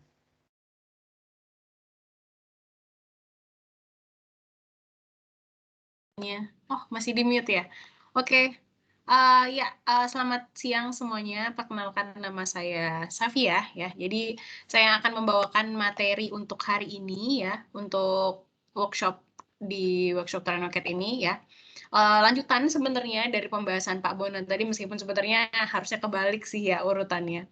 Nah, di workshop kali ini saya bakal membawakan terkait pathways to become a developer with Microsoft Azure gitu. Jadi kalau tadi pembahasan sama Mas Bondan itu terkait pembuatan aplikasinya langsung gitu kan ya. Jadi kita langsung terjun nih, langsung dikasih tahu, oh di Microsoft Azure kita bikin aplikasinya kayak gimana sih, kayak gini kita pakai pakai Azure Service Plan dan lain-lain gitu. Nah, tapi mungkin yang materi yang saya akan bawakan ini kita nggak bakal bahas terlalu dalam ke sisi teknis kayak tadi. Jadi kita lebih ke sisi administrasinya lah. Makanya saya bilang ini sebenarnya agak kebalik sih, harusnya kita bahas ini duluan gitu kan ya. Dan untuk materi ini mungkin saya kasih batasan dulu ya. Jadi materi ini memang bisa diperuntukkan buat teman-teman yang saat ini sudah menjadi developer, atau mungkin teman-teman yang mungkin sekarang itu dari bidang yang lain dan tertarik baru memulai untuk jadi developer gitu. Dan karena di sini kita ngomongnya with Microsoft Azure, jadi ya kurang lebih nanti saya akan ceritakan kalau misalnya dari sisi Microsoft Azure itu ngasih tools apa aja sih yang nanti teman-teman gunakan untuk menjadi developer, ataupun ya setelah menjadi developer tuh ada apa aja gitu. Dan kalaupun ada, itu nanti saya dapetinnya dari mana, teman-teman bisa dapetinnya dari mana, itu yang nanti akan kita bahas gitu. Oke, kita akan mulai ya. Jadi topik kali ini yang seperti teman-teman lihat, yang pertama ya adalah reason to become a developer again, karena ini kan opening ya awalnya sebenarnya buat teman-teman yang mungkin baru memulai untuk developer ya. Pertama kali yang kita perlu ya alasannya itu ya, kenapa sih saya harus jadi developer, kenapa sih orang bisa tertarik ya jadi developer, awalnya karena apa sih, dan kedua mungkin baru kita akan masuk ke intinya, yaitu skill set you need to become a developer. Jadi apa sih yang kita butuhkan untuk menjadi developer ini ya. Lalu untuk developer capability dan career path yang sebenarnya akan luas banget bahasannya, cuman nanti saya akan kasih contoh beberapa dan akan kasih pembahasan sedikit. Sama yang intinya lagi adalah Microsoft Azure Developer Certification Path yang disediakan sama si Azure. Nanti kalau saya pengen ikutin atau ya mengikuti sertifikasi atau training dari Microsoft Azure terkait developer, saya harus ngambil course mana aja nih, nanti kita akan bahas di situ. Oke. Yang pertama, untuk reasons to become a developer ya. Mungkin kalau teman-teman seperti yang teman-teman tahu ya, developer ini saat ini ya ibaratnya pekerjaan menjadi developer ini sekarang lagi banyak diminati. Apalagi kalau sekarang ini kan kita udah serba virtualisasi ya, apa-apa pakai aplikasi, apa-apa pakai smartphone. Terus sekarang juga karena kita lagi pandemi ya, situasinya yang sangat memungkinkan kita untuk terjun secara virtual meeting ya, virtual conference dan lain-lain gitu kan ya, semuanya serba virtual gitu kan ya. Nah terus dengan konsep yang serba virtual ini ya, menaikkan demand kita terhadap tools-tools yang berbau virtual, dan itu juga yang akan menaikkan peluang pekerjaan di sisi developer ini gitu ya. Nah terus kalau misalnya kalau kita harus jabarkan lah ya peluang yang lain terkait dan alasan yang lain terkait menjadi developer ini, Pertama ya, mungkin benefitnya lah yang mungkin kita bisa dapatkan, kebanyakan ya, ini kebanyakan, most of it, yang menjadi developer itu yang pertama kita bisa work from anywhere. Karena biasanya kalau developer itu lebih concern ke outputnya. Oh, saya bisa membuat aplikasi ini, yang ini bisa saya setor ke pelanggan saya. Tapi nggak masalah kita ada di mana gitu kan. Tapi tetap balik lagi sih ke perusahaannya masing-masing. Cuman mostly untuk saat ini, baik itu yang freelance ataupun yang dari kantornya masing-masing, untuk job desk jadi developer itu sangat memungkinkan kita untuk work from anywhere. As long as kita punya laptop, connection internet, kita bisa langsung kerja di sana gitu. Nah, terus kedua ada better salary. Ini yang saya bilang karena job ya mungkin ngelain sama topik ketiga juga terkait higher job opportunities, karena alasan yang pertama tadi saya utarakan, kita bisa memprediksikan better salary untuk posisi developer ini gitu. Apalagi karena sekarang mungkin belum banyak ya yang baru start developer, tapi orang mungkin baru memulai nih, baru mau berbondong-bondong mau jadi developer gitu ya. Nah, mungkin di sini saya akan ada sedikit perkenalan juga mengenai developer. Jadi kalau jadi developer tuh nanti ada apa aja sih gitu kan ya, kok dan kira-kira job desk-nya nanti seperti apa gitu ya. Ini ada pengenalan sedikit, dan di sini saya bagi jadi 3 kategori, ada front end, back end, dan full stack developer. Dan apa sih sebenarnya kerja mereka? Nah, pertama mungkin kita bahas front end developer-nya dulu gitu ya. Teman-teman mungkin suka lihat iklan mungkin di Instagram atau di LinkedIn itu kan tiba-tiba ada iklan ya, belajar menjadi front end developer, atau misalnya ada lowongan kerja menjadi front end developer. Terus sebenarnya ngapain sih front end developer ini? Jadi front end developer ini ya tujuannya mereka ini untuk ngedesain user and desktop application. Jadi mereka ini yang ngedesain, jadi kayak tampilan aplikasi kita gitu kan ya, gimana kita ngelihat tampilan website, aplikasi yang bisa menarik konsumen dan bisa istilahnya kayak bikin kita itu lebih paham, lebih gampang menggunakan aplikasi tersebut. Jadi di front end ini juga nanti tugas dari developernya adalah untuk ya merancang sebuah sistem yang nanti akan digunakan sama user. Jadi kayak lebih ke user to machine interaction nanti seperti apa, itu juga nanti akan dikerjakan sama si front end developer ini. Nah, nanti dari desain tampilan ini nanti skill set apa aja sih yang teman-teman butuhkan ya. Jadi dari program language HTML, JS, CSS itu adalah beberapa ya skill set yang minimum teman-teman harus kuasai untuk menjadi si front end developer ini gitu. Sebenarnya sih masih ada tools-tools yang lainnya dan skill set yang harus teman-teman kuasai, tapi ya beberapa yang common skill-nya yang harus teman-teman kuasai adalah skill berikut itu ya. Nah, terus kalau misalnya tadi saya ngomongin tentang user interface dan lain-lain gitu kan, ya sebenarnya dari front end developer ini pun nanti bisa ada penjurusannya lebih dalam kayak user ya, UI UX, kalau teman-teman sering dengar dulu ya, terkait user interaction juga di sana, lalu nanti ada divisi testingnya juga, dan itu ya tergantung lah nanti ada penjurusannya lebih dalam. Tapi secara umumnya ini front end ini ya tadi bagian untuk user end desktop application ataupun di mobile application. Jadi untuk merancangnya tampilannya, baik itu nanti yang berupa desktop application yang kita gunakan di komputer ataupun yang di smartphone yang berupa mobile applications seperti itu.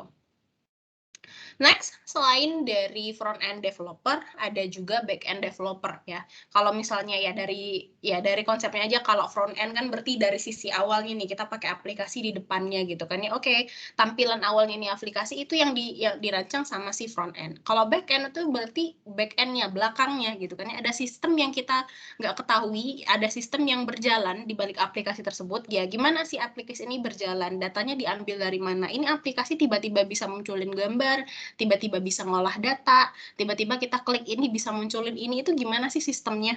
Gimana caranya aplikasi ini bekerja, sama siapa aja dia mengolah data-datanya, itu yang nanti akan kita omongin, dan itu yang akan dikerjakan sama si backend developer. Ya, jadi dia lebih ke server end gitu ya untuk desktop application ini, dan dia tetap harus ngerti gitu ya pengolahan dari si servernya ya. Mungkin kalau teman-teman tahu dia adalah resource yang nanti ngasih compute resources supaya aplikasi kita berjalan, dan juga mungkin data-data yang kita olah, yang kita serap, yang nanti kita manage dari aplikasi itu nanti dari mana, cara ngolahnya gimana gitu kan ya, itu yang nanti akan dirancang sama si backend developer. Dan untuk programming language-nya juga sebenarnya ini lebih luas lagi untuk backend ini ya, mungkin dari Java, dari C++, Python, dan lain-lain, tergantung ya nanti teman-teman familiarnya dan lebih prefer pakai yang mana gitu ya. Dan nanti teman-teman bisa pelajari lebih lanjut untuk masalah si backend developer ini, gitu.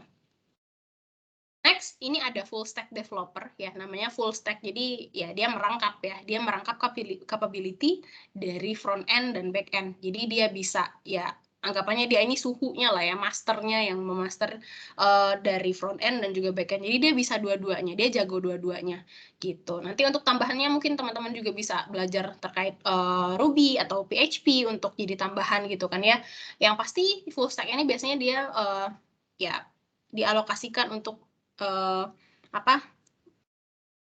melingkupi seluruh job desk-nya front end ataupun back end seperti itu ya. Jadi yang lebih fleksibel nih memang gitu, yang lebih mumpun nih biasanya ilmunya gitu. Oke, tadi mungkin ya sedikit perkenalan dari 3 karakteristik developer yang nanti kita bagikan jadi klasifikasi job desk-nya masing-masing. Nah, selanjutnya kita akan ngomongin skill set you need to become a developer. Jadi apa aja sih yang perlu saya pelajari, apa yang harus saya punya. Kalau misalnya besok saya tiba-tiba pengen jadi developer, apa sih yang harus saya siapkan gitu kan ya. Nah, di sini saya sudah merangkum beberapa hal yang perlu teman-teman nanti pelajari, yang perlu teman-teman capai nanti ketika nanti teman-teman ingin menjadi developer gitu. Pertama, ini masalah programming language yang tadi sebenarnya sudah saya mention di per masing-masing job desk-nya tadi ya. Kayak tadi ada HTML, JavaScript, Java, C++, misalnya Python dan lain-lain. Itu kan ada banyak banget ya variasinya gitu kan ya. Dan kira-kira saya harus mulai dari mana nih gitu ya. Nanti silahkan teman-teman explore ya masing-masing programming language-nya itu ada apa aja dan yang paling dasar yang mana. Untuk saat ini sih ya yang baru lagi tren sekarang dan sangat sangat friendly untuk yang teman-teman yang masih baru memulai itu nanti ada Python sebenarnya. Teman-teman bisa coba untuk memulai ya untuk belajar Python. Ya kita nggak bakal bahas gimana bahasanya Python di sini, cuman itu saya akan sarankan buat teman-teman untuk belajar Python ataupun mungkin kalau teman-teman prefer pakai bahasa yang lain silahkan dieksplor. Jadi perbedaannya gimana sih? Tapi usahakan at least teman-teman pahami dulu konsepnya, pahami dulu fundamentalnya. Jadi konsepnya itu seperti apa? Ibaratnya kayak kerangka berpikir dalam kita membuat sistem, dalam kita membuat aplikasi itu seperti apa sih gitu ya. Baru nanti teman-teman bisa perlancar penggunaan programming language-nya mungkin dengan self learning, latihan terus ya. Yaitu yang kuncinya self learning yang sebenarnya ada di poin ketiga gitu kan ya. Terus selain dari pemahaman programming language-nya, kita juga harus paham terkait application resource atau server end-nya. Karena nggak cuma dari, ya tadi kan, karena aplikasi itu kan atau developer itu nggak cuma dari aplikasinya tampil, tapi juga gimana aplikasi itu berjalan, dari mana resource-nya, cara ngolahnya gimana. Kalau misalnya saya pengen integrasi sama aplikasi atau sistem yang udah ada gimana, supaya saya bisa, katakanlah untuk mempersimpel lah penggunaan aplikasi saya, itu caranya gimana. Nah, itu yang bikin teman-teman mengharuskan teman-teman harus paham ya application resource-nya itu sebenarnya bekerjanya seperti apa sih gitu ya, resource-nya dari mana, ngolahnya. Salah satunya mungkin untuk yang paling gampang saat ini adalah penggunaan cloud. Yang sebenarnya tadi udah dijelasin sama Mas Bondi, penggunaan Microsoft Azure. Microsoft Azure sebagai penyedia cloud gitu ya, mereka ngasih resource dan kita bisa pakai di sana sesuai jumlah resource yang kita gunakan gitu ya, dari computer resource yang kita pakai, ada metode subscription-nya masing-masing. Nah, itu yang bisa teman-teman pahami. Ini cloud ataupun Azure itu sistem rent-nya seperti apa ya, sistem costing-nya, sistem subscription-nya, lalu ibaratnya ada tools-tools apa aja yang bisa saya pakai, itu yang harus teman-teman pahami gitu ya. Nah, nanti kita akan bahas di situ cara ya mungkin dari 1, 2, 3 ini nanti teman-teman bisa belajarnya lewat mana, nanti kita akan bahas di akhir ya. Nah, yang ketiga ada self-driven learning, karena mostly developer itu dia nggak ibaratnya kayak, oh gimana, apa saya perlu kuliah lagi ya, jadi ngambil teknik informatika ataupun ya yang computer science khusus gitu kan untuk menjadi developer. Nggak juga. Banyak kok teman-teman yang ada atau berasal dari luar, dalam artian bukan berasal, nggak punya background pendidikan masalah computer science gitu kan, tapi mereka berhasil jadi developer. Kenapa? Karena mereka punya sense learning yang kuat gitu kan. Mereka eager untuk belajar lebih dalam dan mereka banyak nge-explore sendiri sehingga mereka mengembangkan apa yang mereka cari gitu kan ya, dan berhasil menjadi developer. So developer ini kebanyakan bakal belajar sendiri lah istilahnya kayak gitu. Jadi kalau misalnya teman-teman serius nih pengen jadi developer, itu jangan takut untuk mencoba, silahkan bongkar dari mana-mana karena sekarang ini udah banyak banget kok materi yang bisa teman-teman dapetin gitu kan ya, dari internet, dari YouTube ya, dari searching engine teman-teman masing-masing. Nanti teman-teman bisa cari informasi yang teman-teman mau, entah itu yang berbayar ataupun training, nanti bisa teman-teman datang ke Trainoket ya. Dan yang keempat ya, yang teman-teman perlu pahami juga skill set yang perlu teman-teman kuasai juga sebelum jadi developer adalah communication skill. Loh, kenapa nih bukannya developer itu cuma bekerjanya di belakang layar doang gitu kan ya, kayak ya udah kita bikin aplikasi gitu kan ya. Terus kenapa saya harus menguasai communication skill? Nah, communication skill ini ya sebenarnya ini luas ya range-nya sebenarnya, dan kalau kita ngomongin secara umumnya juga ini sebenarnya harus dikuasai di seluruh bidang gitu kan ya.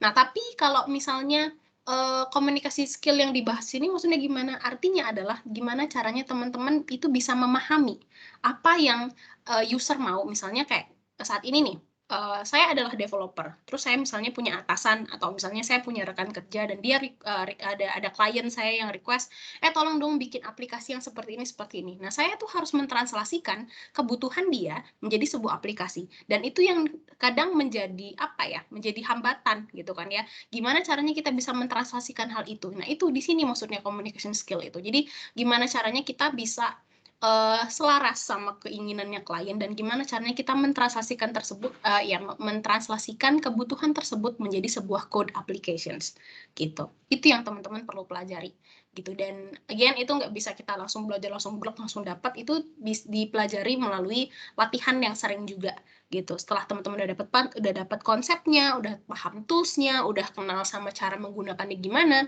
lalu yang keempat adalah latihan gitu ya, latihan dari penggunaan 4 item ini gitu ya. Jelas ya untuk skill set yang teman-teman butuhkan untuk jadi developer. Oke. Next, saya mau bahas terkait developer capability and career path, yang sebenarnya ini luas banget. Selain yang saya sebutkan dari sini juga, teman-teman kalau mau bantu bisa ketikin di chat box kayak, oh saya juga nih dulunya developer dan saya beralih ke job desk yang sekarang title atau fungsinya sebagai apa gitu. Silahkan kalau mau bantu menambahkan di chat box boleh, tapi ya beberapa saya sebutkan yang ada di sini, developer engineer, web developer, mobile developer, data scientist, big data scientist, IoT developer gitu kan ya. Loh kok gitu kan, tadi katanya kita cuma bikin aplikasi aja, tapi kok di sini dimention data scientist, big data scientist sampai IoT developer. Ya, jadi akarnya ya developer ini kan kita mengolah sebuah kode aplikasi untuk dijalankan menjadi sebuah sistem, dan sistem tersebut bisa kita gunakan untuk membantu kebutuhan kita juga kayak gitu. Nah, dalam konsep data ataupun big data, jadi kalau di data scientist ini kita itu akan memanfaatkan programming language untuk mengolah data yang skalanya besar, yang tujuannya nanti untuk kebutuhan analisis. Biasanya nanti kita bisa menggunakan AI atau artificial intelligence atau machine learning tools. Nah, di sana nanti kita bisa masukin programming language untuk melakukan query, untuk melakukan pengolahan, analisis, dan lain-lain, sehingga kita bisa mendapatkan data-data yang mungkin sebelumnya itu nggak kelihatan. Maksudnya data yang nggak kelihatan tuh kayak gimana? Contoh misalnya kayak dalam bisnis itu kan nanti kita pengen gimana nih caranya kita mau enhance bisnis kita supaya nanti kita bisa mendapatkan atau ya istilahnya misalnya kayak meningkatkan penjualan dan lain-lain gitu kan ya. Nah, kita pengen lihat parameter yang bisa kita manfaatkan untuk menaikkan bisnis tersebut dari apa. Nah, kita bisa minta tolong sama data scientist untuk mengolah data-data yang ada, dan nanti barangkali dari data-data tersebut nanti ada sebuah conclusion ya, ada sebuah intisari yang kita bisa dapetin, dan hal tersebut bisa kita manfaatkan untuk memperbaiki bisnis kita supaya jadi lebih baik lagi gitu ya.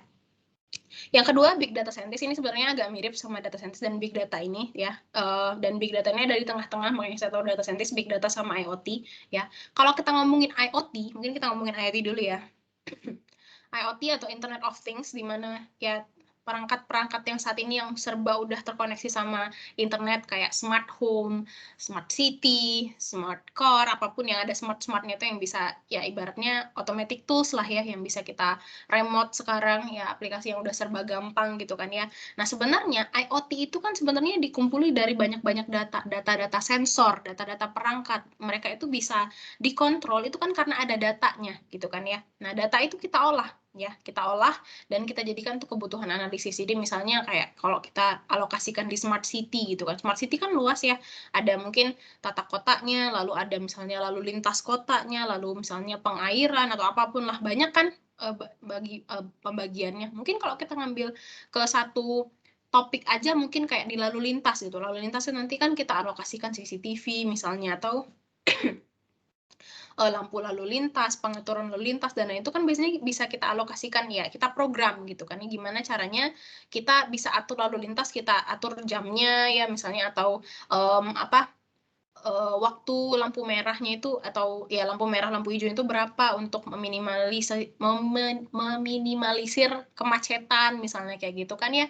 Nah itu kan ada data-data yang kita kumpulkan, data-datanya dikumpulkan juga mungkin dari CCTV melihat kemacetannya gimana, dari jumlah kepadatannya mungkin dari banyaknya device ya yang melambangkan banyaknya orang yang berkerumun dalam satu titik. Nah itu kan bisa kita olah gitu ya, dan itu kan kita dapetin dari device-device IoT tadi kita olah lalu nanti kita analisis dan nanti kita bisa execute. Oke, kesimpulannya di titik ini misalnya macet, jadi karena dia macet kita perlama misalnya lampu merahnya atau mungkin dipercepat gitu kan ya. Nanti di perempatan mana kita kasih eksekusi. Nah, hal-hal yang seperti itu loh. Jadi yang sebelumnya itu kita putuskan secara manual, itu kita gantikan, kita alih dayakan ke aplikasi, ke sistem, ke mesin gitu ya. Dan capability itu yang nanti bisa di cover sama developer karena developer yang akan merancang dan mengimplementasikan hal tersebut ke masing-masing ya tools atau device-nya gitu ya. Jadi luas banget memang capability dan ibaratnya career path yang nanti bisa teman-teman pakai ya si skill set developer ini gitu. Oke, ada yang mau ditanyain dulu sampai saat ini sebelum kita masuk ke Microsoft Azure Developer Certification Path dan ibaratnya ya materi-materi yang bisa teman-teman dapatkan untuk belajar terkait developer ini menggunakan toolsnya Microsoft Azure. Ada yang mau ditanyain dulu sampai saat ini? Gimana?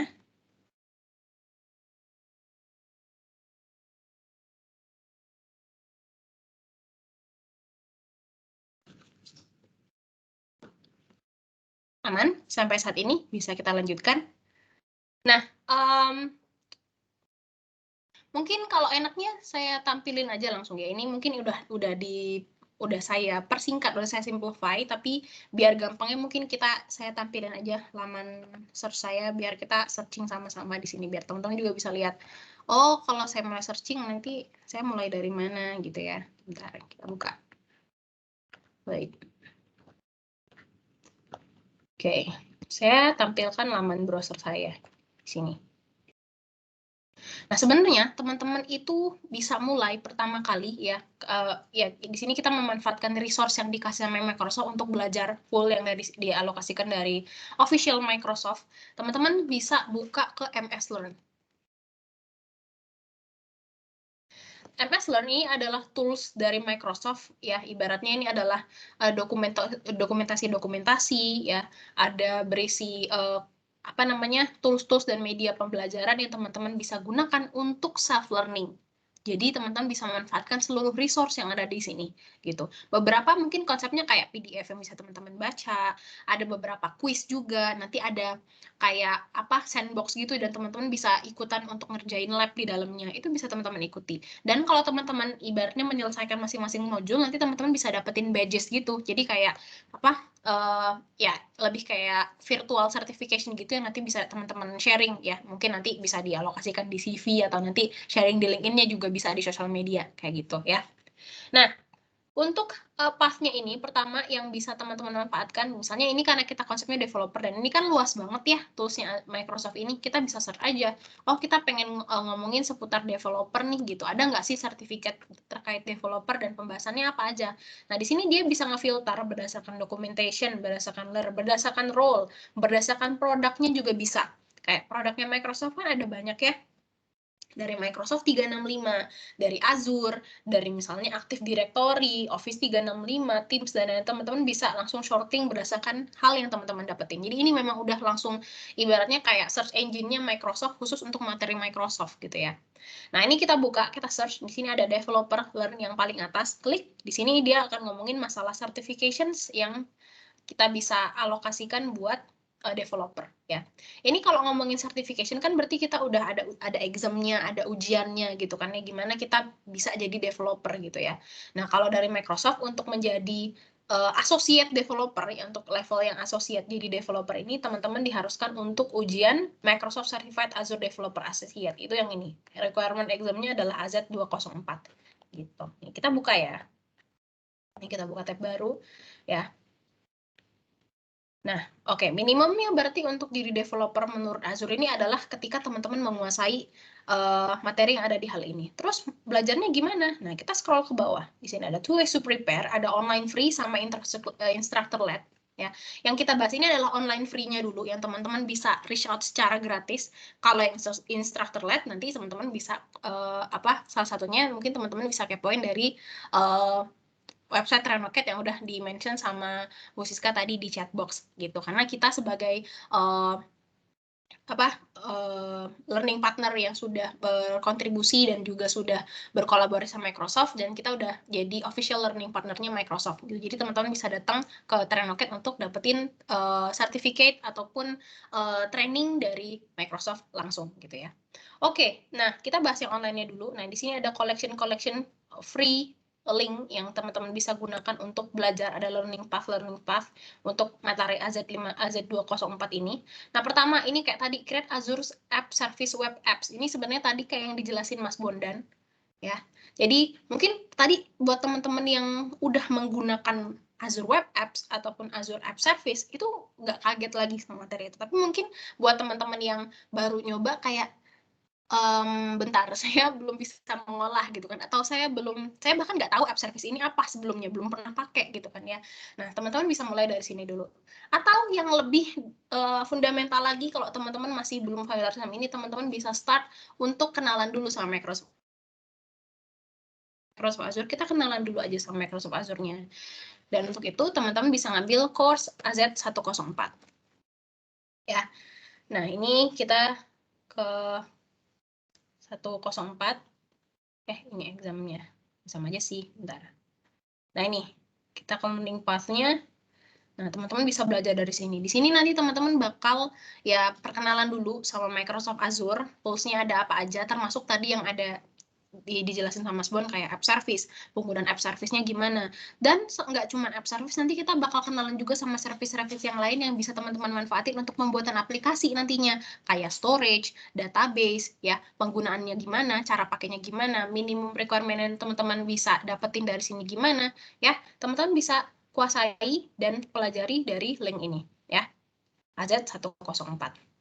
Nah, setelah menguasai ini, baru teman-teman kalau mau terjun lebih dalam ke developernya, teman-teman bisa kuasai atau ambil certification path di AZ204. Gitu. Oke ya. Nah, ini nanti teman-teman bisa ikutin aja. Nah, lihat di sini ada modul-modulnya, nanti silahkan dikuasai ya, silahkan dipelajari ya. Di sini misalnya ini ada yang pertama, ada create Azure App Service Web Apps. Ini kita buka. Ini kita cuma makan waktu sekitar ya 2 jam lah untuk menguasai modul ini. Kalau saya klik start, ya sebenarnya bisa lebih cepat sih. Kita klik start, ini ada introduction-nya juga. Ya, nanti ada describe dan lain-lain gitu kan. Nanti kita klik next. Nanti ada examine Azure App Service-nya itu sebenarnya apa sih dan lain-lain. Nah, nanti di akhir itu nanti ada quiz-quiznya juga. Jadi untuk ngecek pemahaman teman-teman tuh udah sampai mana sih di sini gitu ya. Dan nanti ada diselipkan juga dari beberapa modul ini ada lab juga. Jadi teman-teman bisa ya ikutin langkah-langkahnya dan bisa ngerjain lab atau bikin lab secara gratis menggunakan si self learning ini gitu. Terus apa yang harus teman-teman pakai? Apakah langsung bisa gini aja ya? Sebenarnya teman-teman nanti bisa tinggal sign in aja sih untuk ngumpulin atau untuk melakukan dapetin tadi lab-lab gratis tadi. Nanti teman-teman bisa sign in ya atau sign up lagi akun Microsoft-nya ya, bikin personal akun Microsoft dan nanti ikutin semua materi yang disediain sama si MS Learn ini. Gitu. Oke, so pertama buat teman-teman yang masih basically belum kenal Azure, bisa start dari 104. baru nanti ke 204 ya untuk yang associate-nya.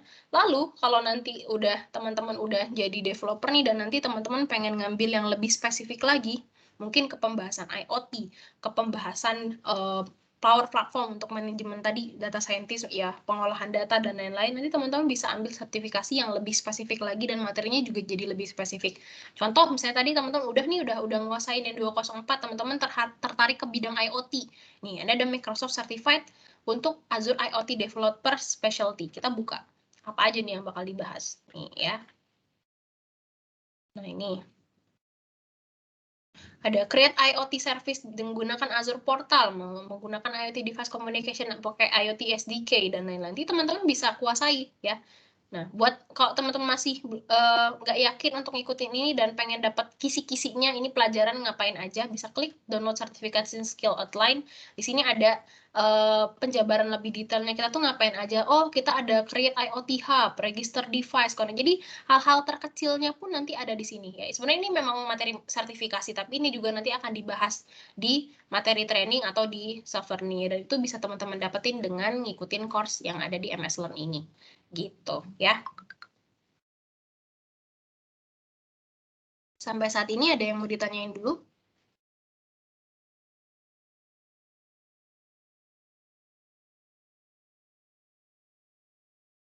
Gimana?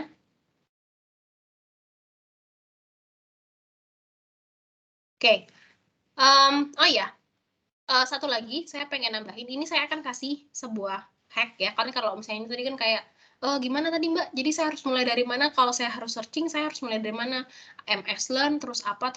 Nah, supaya teman-teman ya nggak susah ya ngingetnya. Teman-teman bisa, kita ada short link yang bisa teman-teman manfaatkan. Ini adalah ya hack yang bisa teman-teman gunakan untuk sorting materinya. Misalnya tadi kan ingat kodenya aja. Kalau kode associate itu 104, developer 204, baru nanti setelahnya itu bakal mengikuti aja. Karena kalau udah sekali kebuka tab gini kan kita bisa langsung sorting, browse certification, dan lain-lain ke tab yang lain gitu kan ya.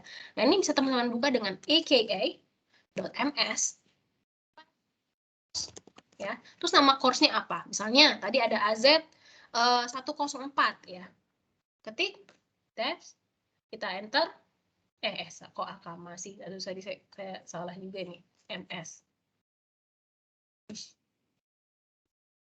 Ya, langsung kan ke 104. Jadi langsung spesifik. Kalau misalnya teman-teman nggak mau, ya effortnya lebih jauh lah gitu.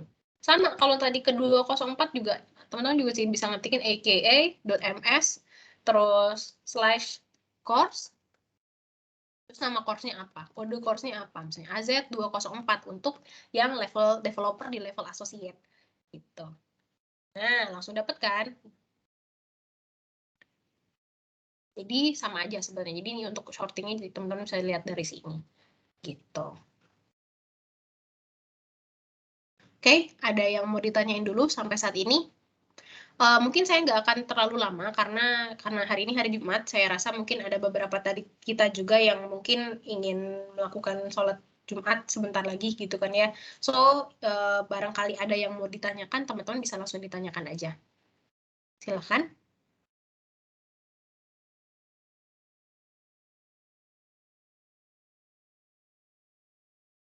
Gimana?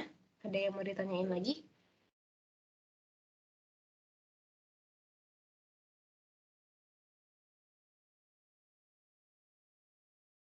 Oke.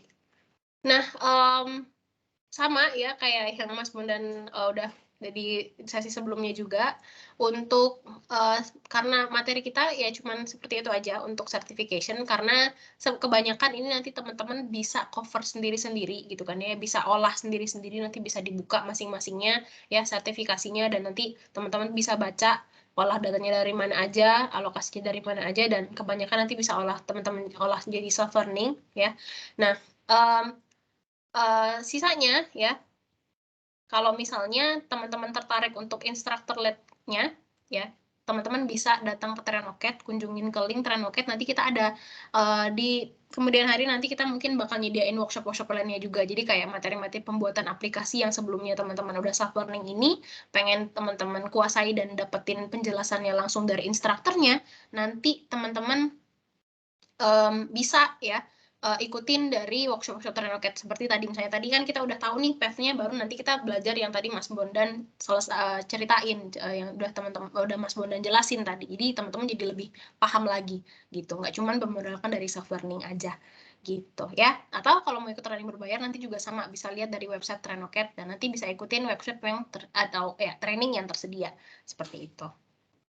Oke, sebelum kita akhiri untuk training kita, workshop kita pada hari ini ya, saya minta tolong teman-teman untuk isi link feedback lagi gitu ya. Sama ya di link yang Bu Siska alokasikan, di sini ada workshop trenoket.co.id feedback, atau ke link ini juga sama aja untuk shorting linknya di bit.ly trade workshop feedback. Maaf Bu Francisca, link feedbacknya tidak ada pilihan untuk workshop ini. Oke, sebentar ya, kita lihat dulu. Cek dulu sebentar.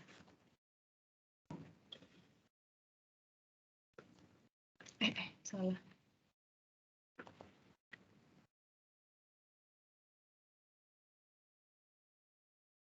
Oke, nanti akan diupdate sama operationnya, tapi jangan lupa ya, teman-teman silahkan isi untuk link feedback ini. Nah, nanti informasi-informasi terkait workshop-workshop lainnya yang bakal teman-teman dapetin, itu bakal dikirim ke email teman-teman. Jadi silahkan isi link feedbacknya, nanti kan akan teman-teman cantumkan alamat email juga. Nah, nanti informasi-informasi lanjutan terkait workshop-workshop gratis ini juga bakal kita kirimkan via link email yang nanti teman-teman akan cantumkan. Jadi tentunya pasti bakal sangat membantu buat further learning gitu ya. Oke, kalau gitu Bu Siska, materi kita udah selesai dan sama kayak Mas Bondan tadi, kalau ada pertanyaan juga bisa hubungi tim Trenoket langsung dan kita akan jawab dari via apapun gitu ya. Nanti teman-teman bisa langsung reach out ke kita aja gitu. Baik, berarti bagaimana Haris mau take picture again for documentation?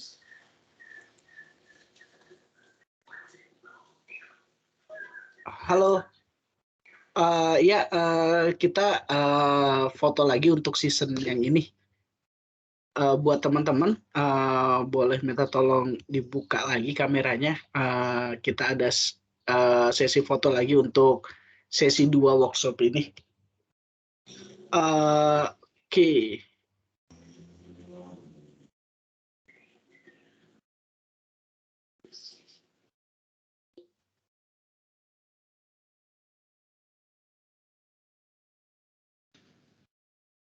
Oke, buat teman-teman yang udah join, kita minta tolongnya untuk buka kameranya sebentar ya, supaya kita bisa dapat dokumentasinya juga buat kemudian hari. Lumayan kan, nanti barangkali kita bisa ketemu di jalan ataupun nanti di training-training berikutnya, at least kita udah kenal satu sama lain. Karena ya kurang enak aja kita udah ikut training ini bareng-bareng, tapi nggak pernah lihat satu sama lain kan ya, gitu.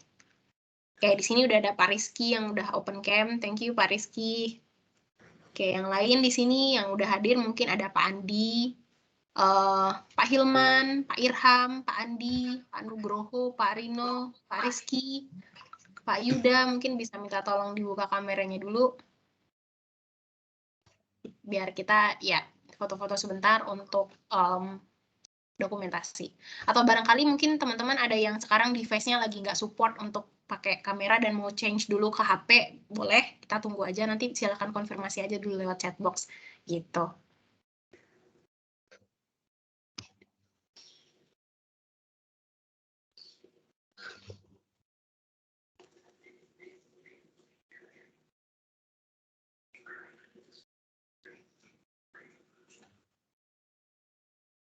Oke, udah ada Pak Andi sama Pak Irham juga. Yang lain gimana? Kita tunggu ya. Kita bisa ke dokumentasi bareng-bareng.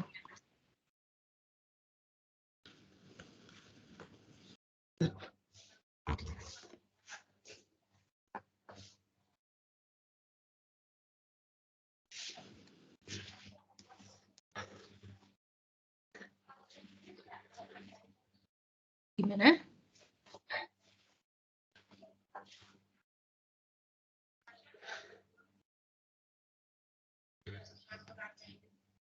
Kayaknya yang open cam sama kayak pas sesi 1 orangnya. Ya, kalau gitu nggak apa-apa, Mas Haris langsung aja. Oke, saya capture ya. Baik. 1, 2, 3. Oke, sorry sekali lagi ya.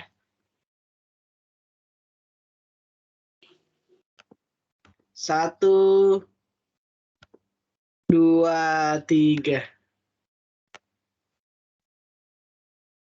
Oke, terima kasih semuanya. Oke, terima kasih Mas Haris. Terima kasih semuanya telah menghadiri 2 workshop pagi ini. It's a wonderful thing. Terima kasih Safia untuk session kali ini, sangat berguna. Kalau sama-sama. sekali lagi, kalau misalkan ada pertanyaan atau pengen lebih tahu lagi mengenai training-training di Trainocate Indonesia, silakan kunjungi website kami, sosial media kami, ataupun drop email ke kami, akan kami balas segera. Oke. Terima kasih semuanya. Ada lagi yang mau ditambahkan lagi, Safia? Udah cukup sih kalau gitu ya. Terima kasih banyak teman-teman yang udah hadir dari sesi kali ini ya. Sampai jumpa di workshop-workshop berikutnya. Ya, terima Baik, kasih. terima Selamat siang, saya kasih. Safia. Selamat siang semuanya. Bye-bye. Ya, Terima bye. kasih semua. Terima kasih.